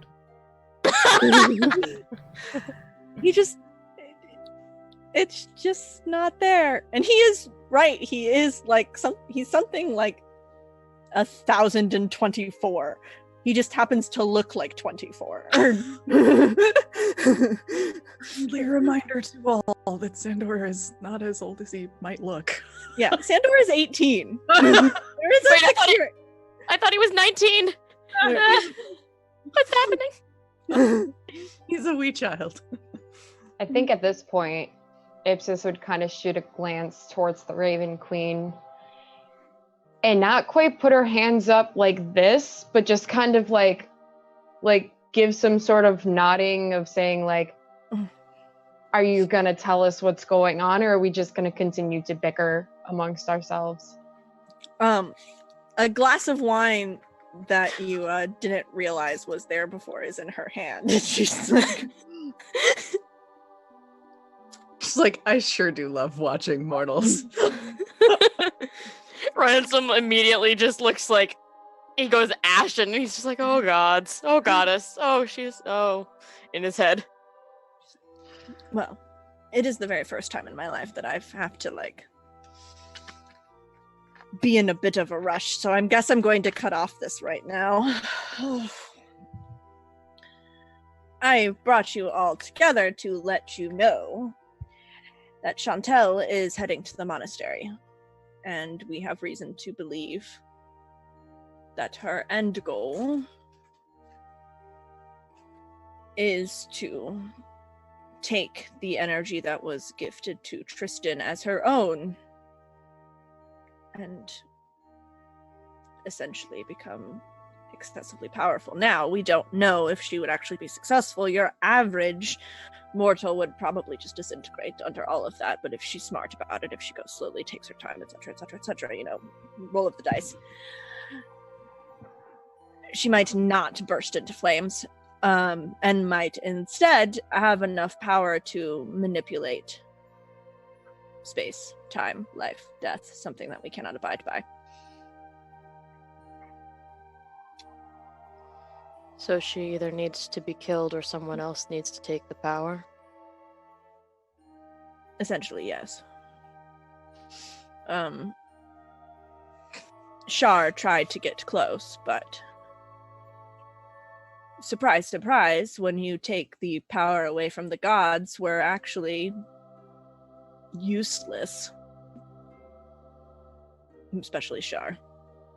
She's not the brightest of the bunch. Question for you. Yes. Assuming one of us, hypothetically, doesn't have to be me, hacks her up too, are they gonna get stuck with any gifts too? Unlikely. Especially that close to the siphons. All that energy should just get right back in. And then we can get our proper receptacles in there to take that power back and get it back under control. Okay, that's all I needed to know. But should Chantel get to this location and begin siphoning some of this energy, it is going to be a challenge for all of you to stop her, especially if she gets enough of it. So I asked people who seem to know you fairly well, obviously my dear boy Ransom, the representative here is me, to think about some gifts that might help you. And when I mean gifts this time, Sandor, I don't mean the mystical god power kind. I mean physical gifts. Feel free to sell it when you're done with it. It should be worth quite a penny. But yes, we've brainstormed, come together, decided what would be useful to you given Chantel's particular set of skills. We would like to give them to you. And in front of each of you is a package that appears. Thank you, my lady. Oh boy, it's like my birthday when somebody actually bothered to remember. Hashtag when the DMs made a really powerful character for Sam. Excuse me, but I'm not used to this. You pact do we have to sign or agree to? No, you open it. There's no pact with this. It's a gift. One-way transaction. We would hope that you use it to defeat Chantel.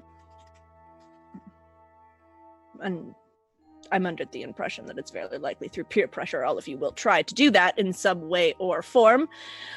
So foolishly, Lonstrai's going to try and hide this from the god, but just be like, there's always a catch. Mm-hmm. Does Ransom notice that?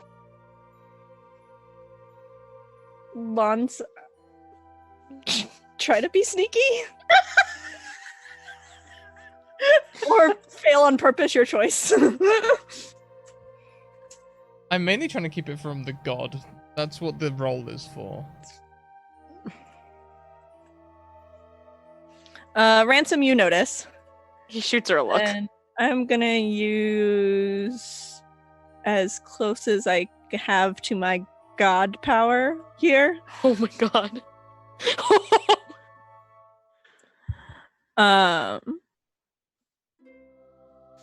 notices, sips wine, moves on. I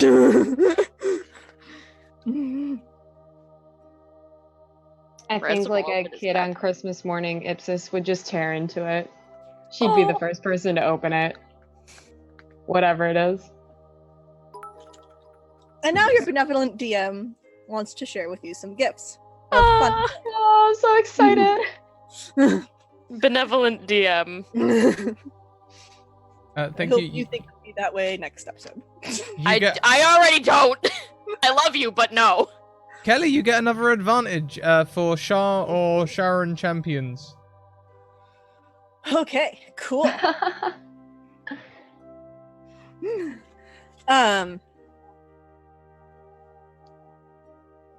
Perfect. That will get used. Oh no. So, Ipsis, since you rip open the package first, inside yours, let me actually, is a robe of stars. It's actually this kind of twinkling material. And I will share that with you in chat. There we go. Who's next? Ransom will definitely open his. Ransom, you have a staff of healing. Oh. Yay. Because I don't think there's a healing potion amongst the 6 of you. Nope. I We've never found a merchant. But I could be wrong. We found that one merchant, but he kept saying that his potions are too powerful for us. Yeah, I don't know. I might have had a potion at one point, but it might have gotten used. Yeah. I don't remember. Holy crap. Sandor will open his.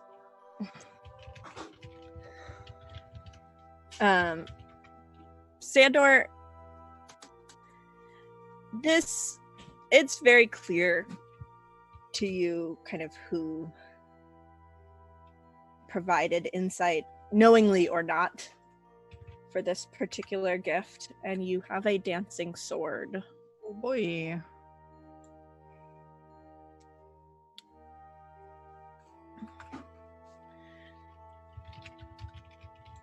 Lon's Delight, it's hard for you to know what your item is useful for at the moment. But if you take a minute to remember, out of character, that Chantel was flying to the top of a mountain, it will make sense to Scrat. And you have a pair of winged boots. Fantastic. Or equivalent. But what these actually look like are they're shaped perfectly to fit around your kind of heeled hooves, and they sparkle. They seem to match perfectly with your skin tone. They seem like a flawless fit, and they are very beautiful. Buying me with nice shoes, like you know my weakness. I think as well, before like Lonsdale opens hers, she'll very much be like, and this doesn't make me your champion, thrall, or otherwise indoctrinated to your services. I don't have to fulfill any deals or anything like that. Correct. She might be more paranoid than I am. If you would like, hold on. Let's just. She snaps her fingers, and actually a scroll kind of appears next to her, and it reads. It's a contract that reads like, "I give of these of free will." Blah blah blah blah blah blah blah. It's like a standard agreement form. And she pricks her own finger with a quill and signs the bottom of it and hands it over. There, happy? She reads the whole thing.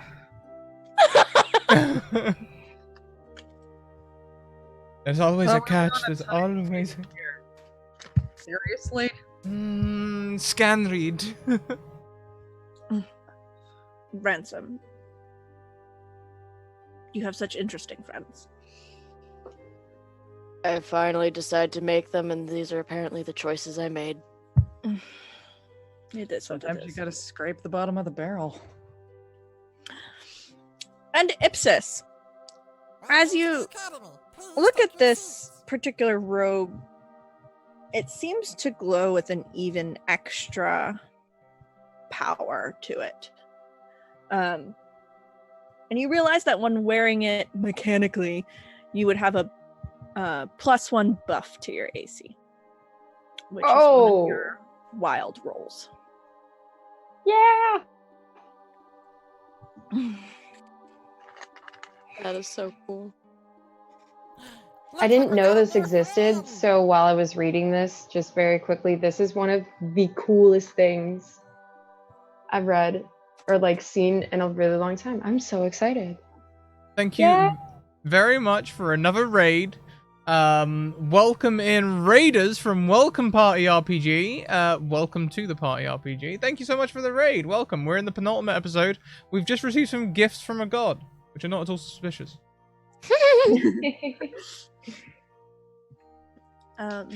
Please tell me the staff has a raven motif. Oh, totes. It's like a raven head on the top. It's like really darkly colored for a staff that's supposed to be about like healing people, right? Like when you usually see them, they're like silvery and shiny and happy looking. And this one's not. It's like made out of like ebony wood. It's dramatic at best. Ransom is pleased that it maintains his aesthetic. She knows you very well. In which a goddess is the best mom Ransom has ever had. Whoops. And Lon's Delight, Maritza leans towards you. She's like, oh,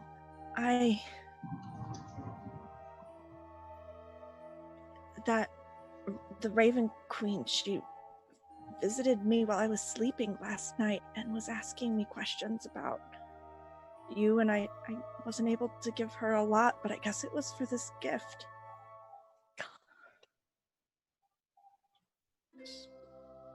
I thought you'd look really great in them.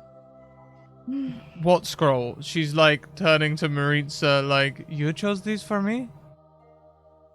Well, I recommended that you have some kick-ass shoes. So that seemed to be like something you'd enjoy. The wings on the back, I think, were her doing.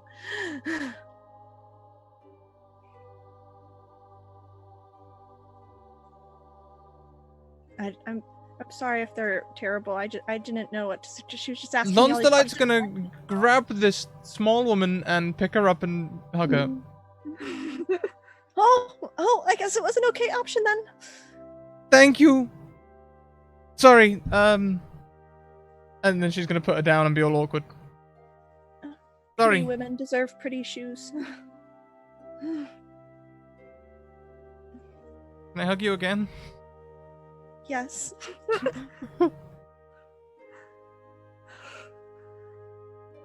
And she's gonna hug Marie too. Who hugs back? Less surprised this time.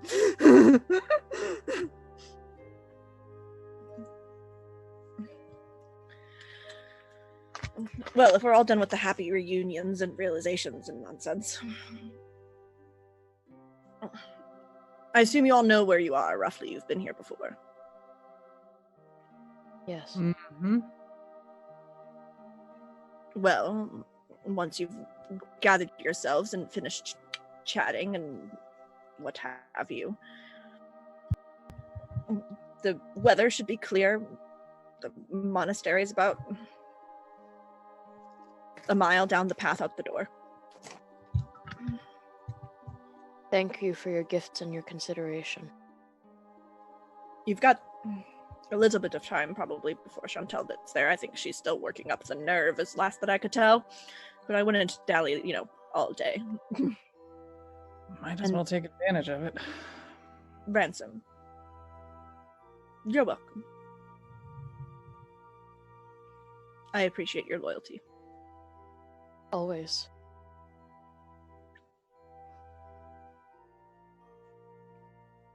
And she disappears.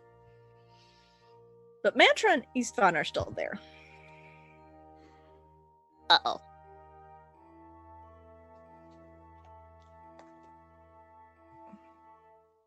I don't want to be forward in asking you, Ispan, just because I know that you have some bad blood with somebody in my party, but we're gonna need some extra help with Chantel.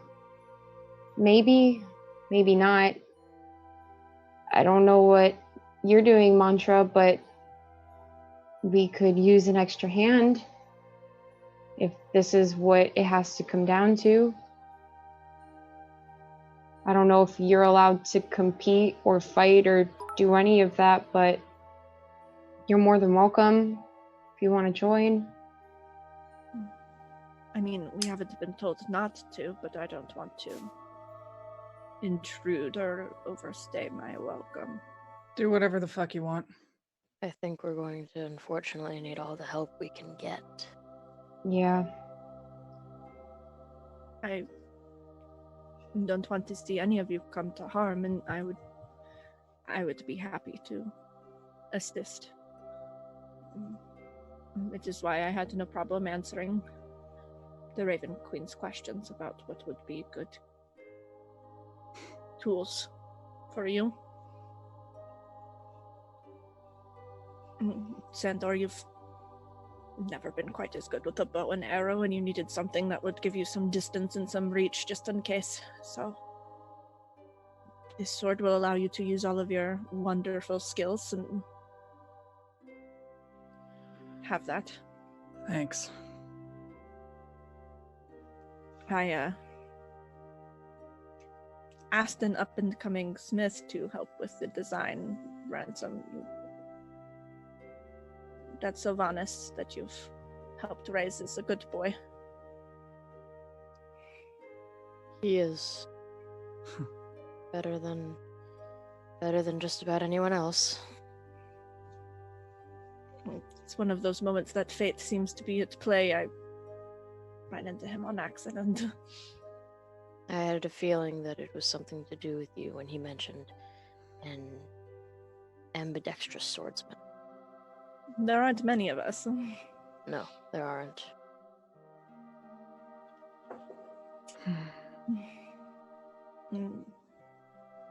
Sandor, Yeah, well. I know that there's bad blood from you to me, but I wish you no harm and no ill will, and I just want to see you thrive, that's all. I know, that's the problem.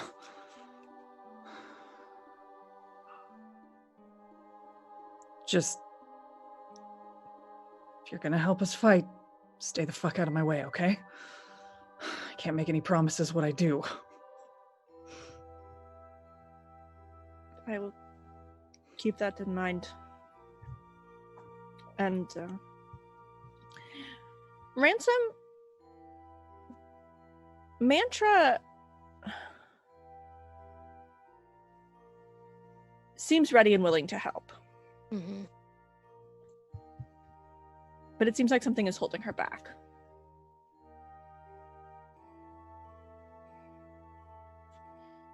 You seem concerned about something. I frankly just worry that I'd slow you down. You no longer have the fighting skills you had when you were in the games. I gave up my access to my gifts a long time ago. And now I'm nothing but, albeit a very smart old woman. I don't know that I could be of much use. And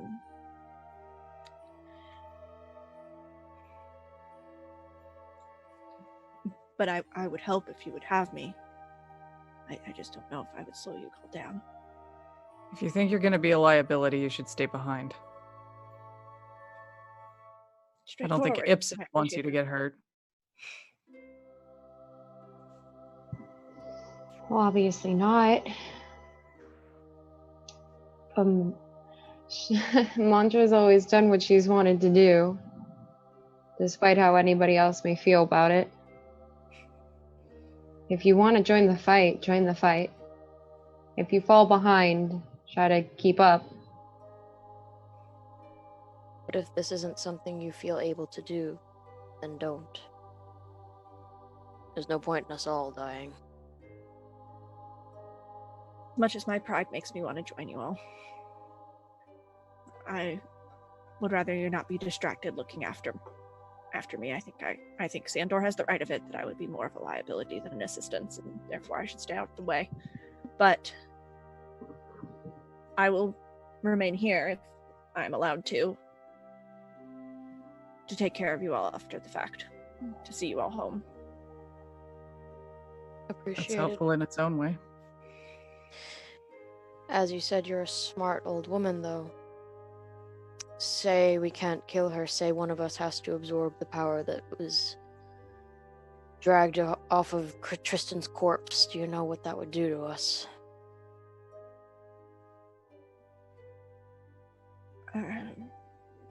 From what I gather, the people that get chosen are people of extremely strong willpower.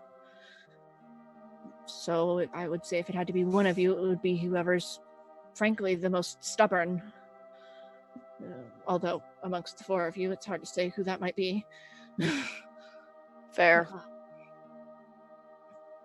That person would have the best chance, though, of making it through to the end.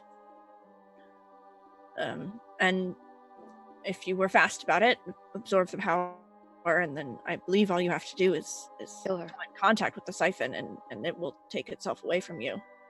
Something that fast, as long as you made it through the initial transfer, it shouldn't kill you. Although, Sandor, you expressed earlier worrying about residual effects. Having that much power pass through you is more likely to have residual effects than anything else. Good to know. I'd be willing to do that if we saw it as the best option. I already got enough of it in me as it is.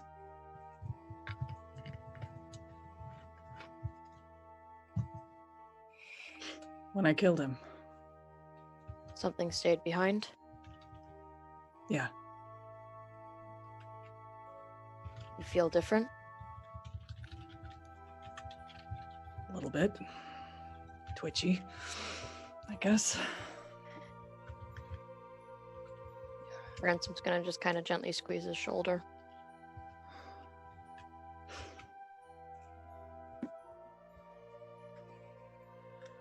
I'm sure it's fine.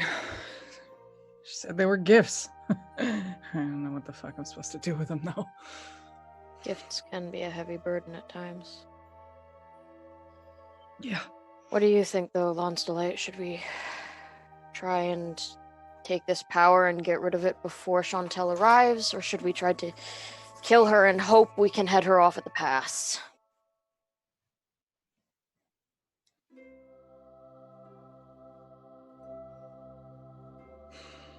A tricky.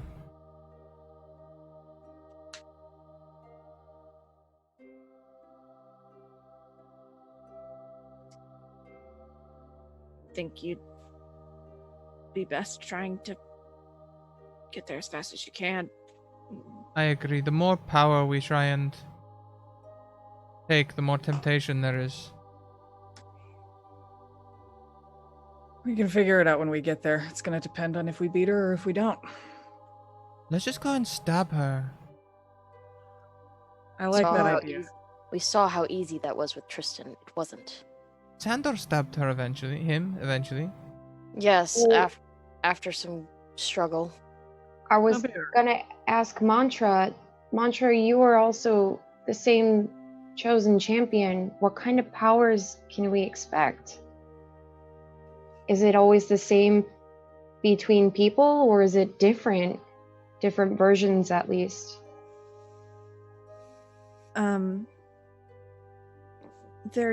They tend to fall into a similar pattern. I can't tell you exact, but I can give you some ideas. Like, does she use it? I don't know. radiant light? Is it more necromantic powers? Is it I don't know, acid, poison, anything like that specifically, or anything maybe that is a downfall, a little chink in the armor, so to say? Maybe something that'll give us a little bit of a upper hand? I know for me, I really became a combatant. I was very strong. I was very good at using weapons.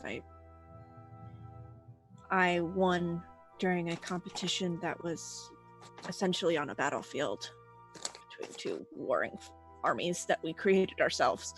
So battle tactics are her likely to be her skill set. I would say with your biggest concern is going to be the fact that she has those wings.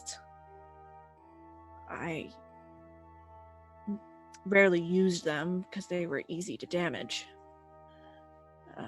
But Wait, they're easy to damage? well, Ransom, why don't we just wait until she's like flying over the side of the mountain and then Ransom just firebolts the wings off? Done. I can't firebolt.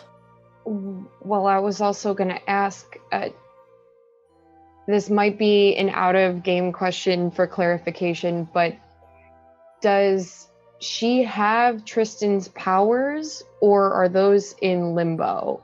They're in the temple. We're trying to stop her from getting them. Oh, so she's on her way to steal his powers. Our options are to kill her potentially before bring him back. Yeah. Our options are kill her before she gets them, or one of us steals the powers before she can. Okay. Because I was going to say that it would be difficult to fight somebody with both those powers, it seems. But, all right. I could try using one of Mother's firebolts. It's not a bad idea. It's not really a fire thing. What is it? I don't know. Got an extra sword. I can throw it at her damn wings if we have to. I have a whip. Are any of you good with a bow and arrow? No. No. And I'll search through my pack, like my belt, and I'll take out the vial. And I'll show it to him. If somebody can shoot an arrow, we could paralyze her. Or we could maybe coat the end of my whip in that if I can open a cut on her with it. Yeah, I don't know how else to use it. If you want to, it probably can only work twice. If that. Maybe not even. Wait, do I have... And maybe we don't have to kill her, and we can just... I have a crossbow. I just remembered. A sling. Anybody who wants to try it is more than welcome. I'm not the greatest with ranged weapons. I've got a crossbow. That's it. The sling seems like the best bet. Just sling the vial at them and... I think it needs to enter the bloodstream. I can wing a sharp rock at her. It's easy enough. Well... It's probably the best bet then. Or coat your sword in it. I have another empty vial. I don't know if I will have to roll for this, so if I do, I may not do it. But if there's a way that I can pour half of it into one vial and just give one to each of them, and they can do with it as they please. Because I have 2 uses of it. So that way it's their problem if they want to use it. Because I was going to throw it to Ransom, but if they both want to try it, I do have 2 uses. And I don't want to try to transport this during a fight. So I'd rather them have it beforehand. And I'll roll depending on what I have to roll. But that is my goal. Do you have all the notes from when you got this? I think I remember there being some acid damage involved as well. Yes. So it's a vial of paralytic. I have 2 uses. It says a Constitution DC 15 or be paralyzed for the next 3d6 rounds and take 2d6 acid damage per round. Okay, so I will say that if you want to try and transfer this, it's going to be a sleight of hand DC. It's not a lot, so probably like 17. Okay. And if you fail, you take the acid damage. Okay, I'll roll that with the advantage. I'll roll it with advantage. Mackenzie just killed me in chat. What? You know when your best idea is sling a rock at the god avatar? Things aren't promising. Yeah. I'd like to point out that I can jump like 54 feet horizontally and 21 up. I have a ring. Oh, that's right. Jumping ball. I've had it since the beginning of the game, and I have used it. You did use it once. Huh? The chasm. But Push comes to shove, I can just jump at her and swing. Yeah, and she's got some flying speed, so that'll probably help. if you coat your sword in it, it might be a better idea than, you know, a rock. Probably better chances. Yeah. And Well, good thing you use that advantage, Ipsis. Yeah, definitely a good thing. So I'll kind of pour it and then just hand them both each a vial, half full. Thank you. Do with it as you please. I'm hoping at least this will maybe work the way that I'm hoping. I also have a spell that might make her more susceptible. I won't be as useful in combat if I use it, because I have to maintain it, but I can basically make it a little harder for her to do everything she does if the spell takes root. It's called Bane. Okay, sounds ominous. You know how every now and then I tap you and you're able to add a little extra oomph to something that you do? Huh? The reverse. I take away a little bit of her oomph. That could help. Yeah, if you keep that going for at least a little while, we might be able to get some big hits.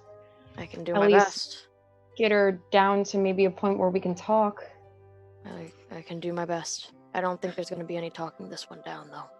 Well, if I jump at her, I'll go for her wings first. Clip them. Good idea. If you can get her damaged enough to ground her, it should be a lot easier. Assuming she doesn't beat you to Tristan's power. We should go. Yeah. We need to go. Get going. Like, at this point, as we are talking and going, when we say let's go, can Lonsterlight just accidentally activate the winged boot just as a narrative way of letting everyone know she can fly? Whoop! Click. Did you put them on? Did she like immediately put them on? As soon as I found out they were from Maritza, yes. Yes. She's posing with them and she accidentally clicks them together. And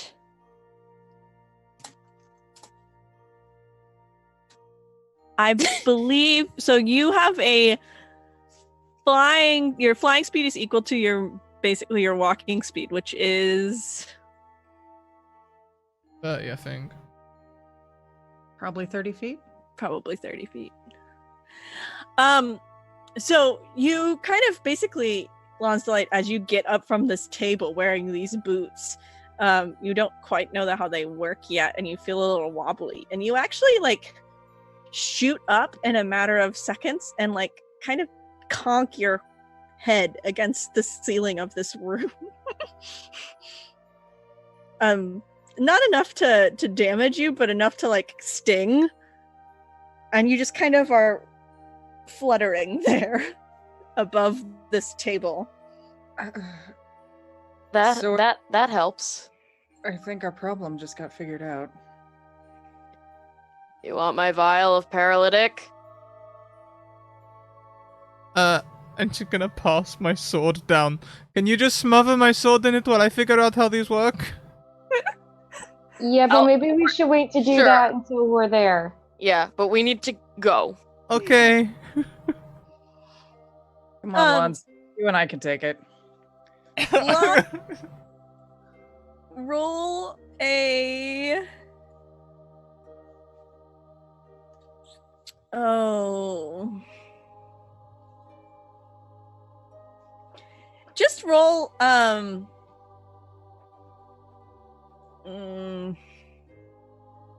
roll an investigation for me.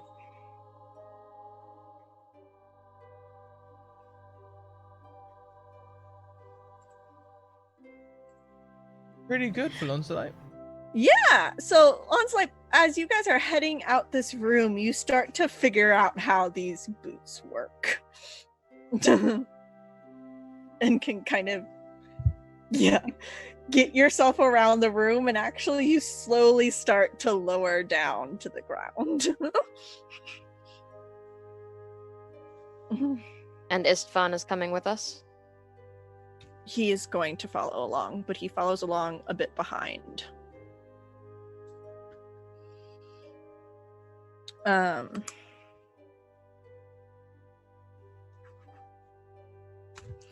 And so you guys head out the cave. Before you make it out the door, Lon's Delight, Maritza stops you.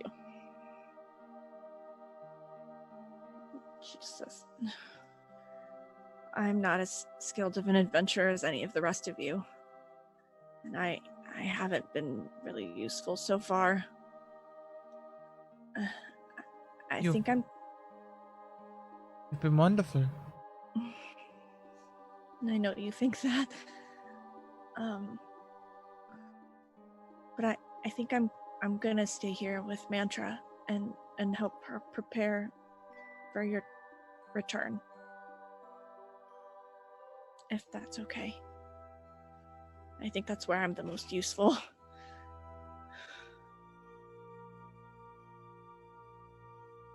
Okay.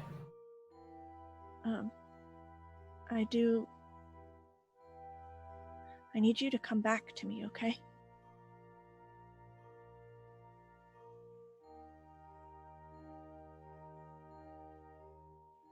Well, seeing as if I don't, the world is going to be some sort of crazy. I'll try to make sure that I do.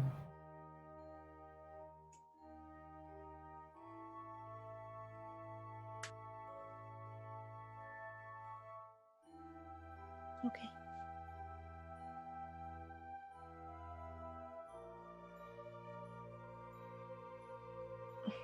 Lonzo will reach out for her hands. And she will take them. If you think Sandor's not actually doing that, you're dead wrong. Ransom's not, Vera is. She's just holding her fingers. And Maritza comes in close to you. And for chat and to remind our players, I do believe I said Maritza was something like 5'2". And I do believe Lons is something like 6'3". Mm-hmm. I can show you how to be a Did I make her shield. that big? Yeah, she's 6'3" with heels.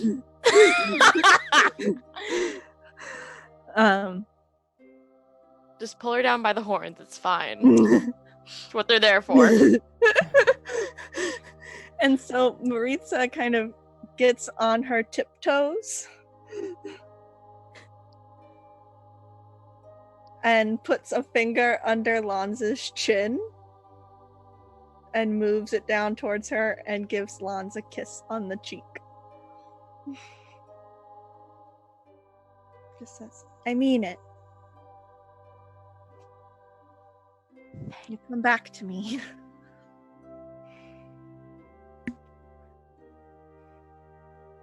Going to give her a big hug. And then also kiss her on the cheek. And then make eye contact. But you know, eye contact. Oh my god. Maritza kind of looks back at you for a moment and then gets shy and kind of starts looking at the ground again. But there's a moment there. Oh yeah, and then Lon's Delight is very similar boat. She's like, oh well, must be going. And we'll leave.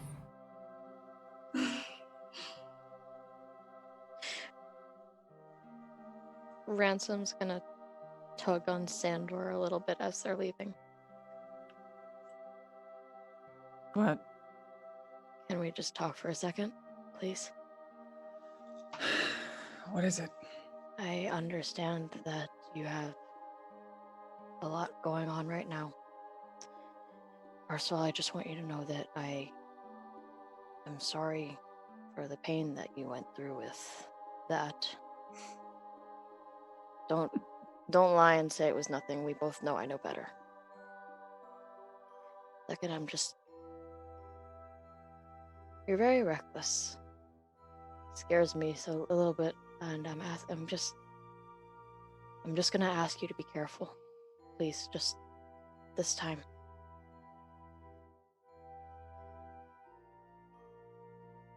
Just this time. Sure. Besides, fuck this up. I guess the world's toast, right? Something like that. Well, I'll make sure that doesn't happen.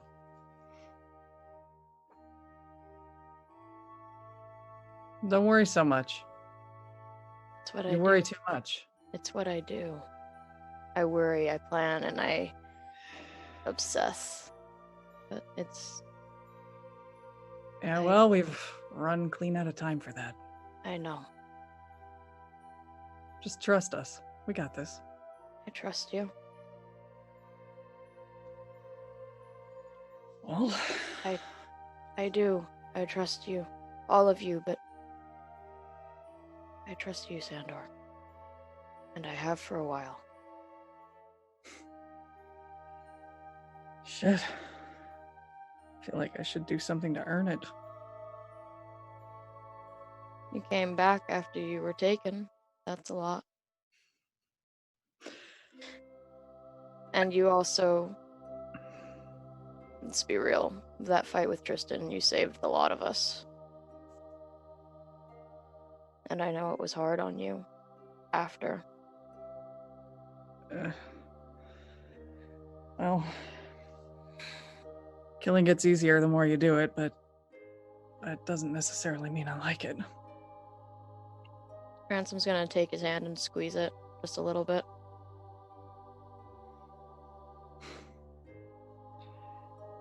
It's good that you don't like it. I'm a little worried that someday I might not care as much. I won't let that happen. If you let me stick around that long. Well, I remembered your name after like a week, so we're off to a great start. You did. I remembered yours too. You've always made an impression. Yeah, sorry about that whole almost getting you punched situation, by the way. You're apologizing now. Did I ever apologize for that? I don't fucking remember. You didn't. Right, well, savor it. I am. Shit. Come on, you dumbass, we're wasting time. Yeah. And then he'll let go. And just follow him. I would like to interject that during these two very cute scenes where I imagine one's on one side and one's on the other, Ipsis is just waiting for everybody and conjures mage hand to like caress her own cheek and to scruffle her hair. And then just gives it a high five, and when everybody's ready to go, it just starts walking. Oh my god. The mage hand equivalent of just like fake making out in the corner. Yep. Yep. Ipsis, as Mage Hand scratches your hair and caresses your cheek, you hear a little chirp. Oh, my bear, Geppetto! I totally forgot he existed. I would take Geppetto down and nuzzle him. Give him a little He seems a little ruffled by this Mage Hand messing with his house, but I'm gonna make the mage hand like pet him as well. And poof it out and put him back in my hair.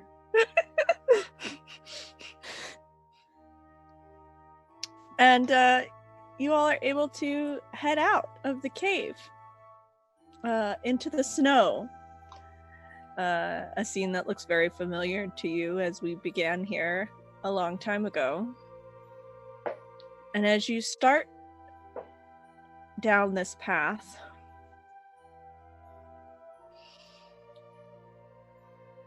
it becomes very clear very quickly where you should be going, because you see the lightning off in the distance, or at least it looks like lightning, but some of the flashes are radiant light and others are darkness. They resemble the damage done from Tristan, those dark tendrils reaching out that hit several of you in the chest. In fact, as you come near the temple and these two forces are swirling together, I need everyone to make a dex save for me, please. Ah, shit. Is this a thing I can see coming? Yes. Cool. I also get to add another +1 to whatever I roll because of that. Oh no, I haven't attuned it yet. Never mind. The robe. I mean, I takes it. imagine you did that on the way over. Yeah, I would say that that's done. Oh, okay. Cool. Mine were You said- literally like made for me, so I'm assuming I don't have to attune to them. No. 11. I attuned. I'm gonna use an advantage on this. I'm gonna use an advantage as well. Oh God! That Boom, didn't baby. Matter. Oh, snap. Okay, everyone but Lawns Shit. Ow. is going to take 5 radiant damage as these lightning bolts kind of streak out of the sky and hit you. However, as one of these darker bolts hits the ground, you also all take 9 points of necrotic damage as these tendrils slam out from this lightning bolt and hit each of you in turn, kind of knocking you back somewhat, as if it's trying to keep you from getting to the temple. Thank you. Random roll table. Ow. Shit. Fuck. It sucks. Who needs healing? We need to enter this as fast as well as possible. Who needs help? Me, if you could spare it, but if you can't, I think it should be all right. I'm gonna real quick, just real quick. On a scale of from like 0 to 61, I'm a 47. Yo, same, exactly same. All right, so I'm gonna use my staff. I'm gonna do a quick cure wounds on everybody at level 2. So I'm gonna expend 6 charges to do three of these at level 2. That's what I'm gonna do.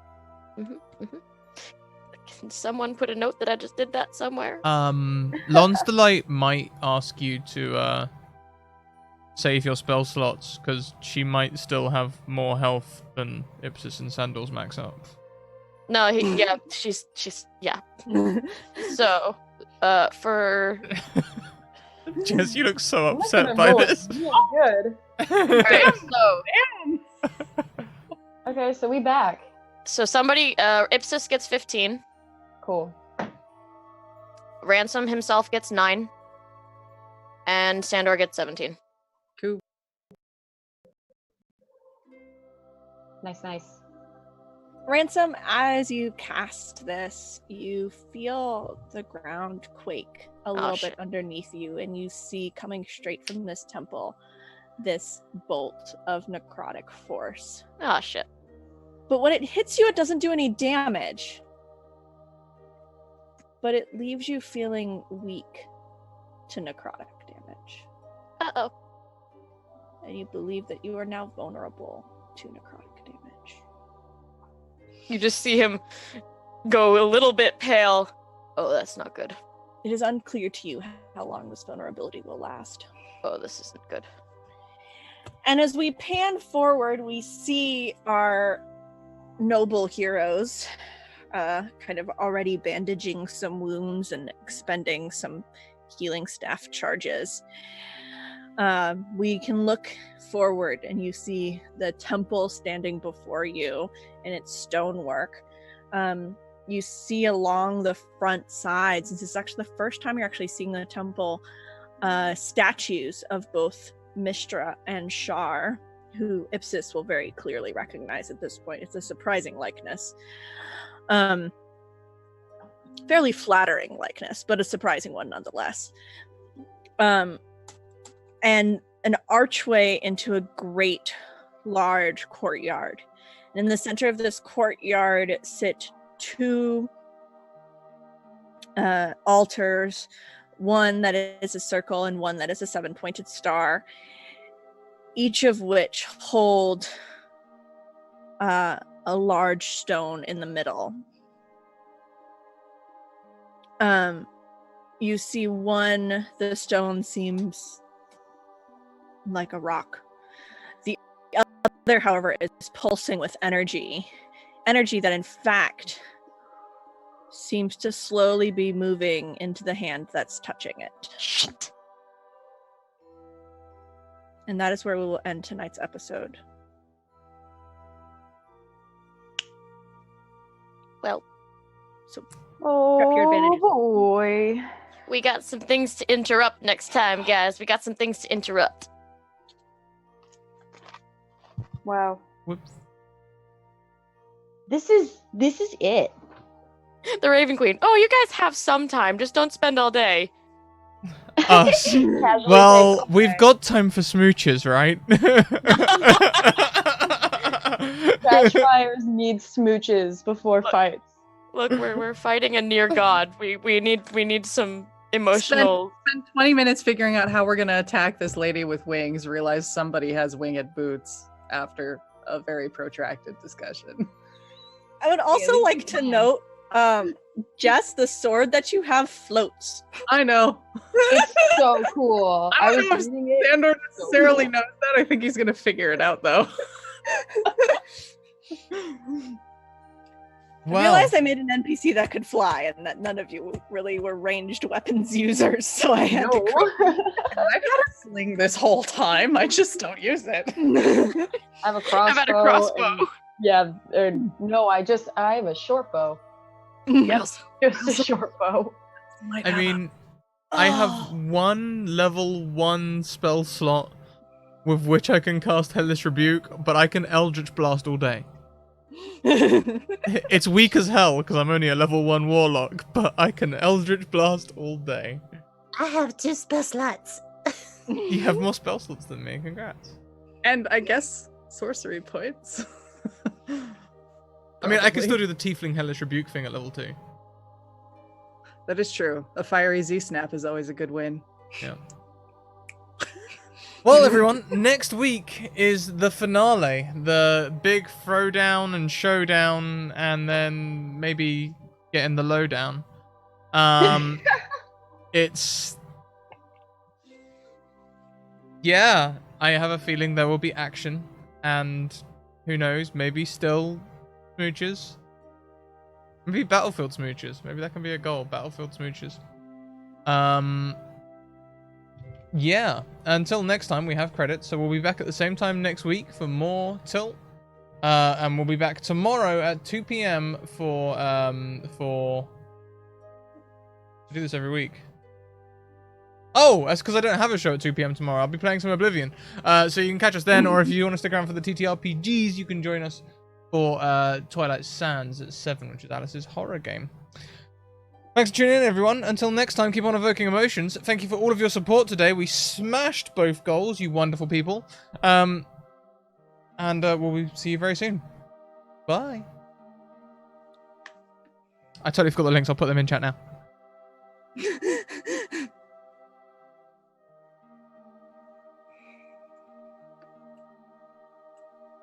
Oh, I'm so sad.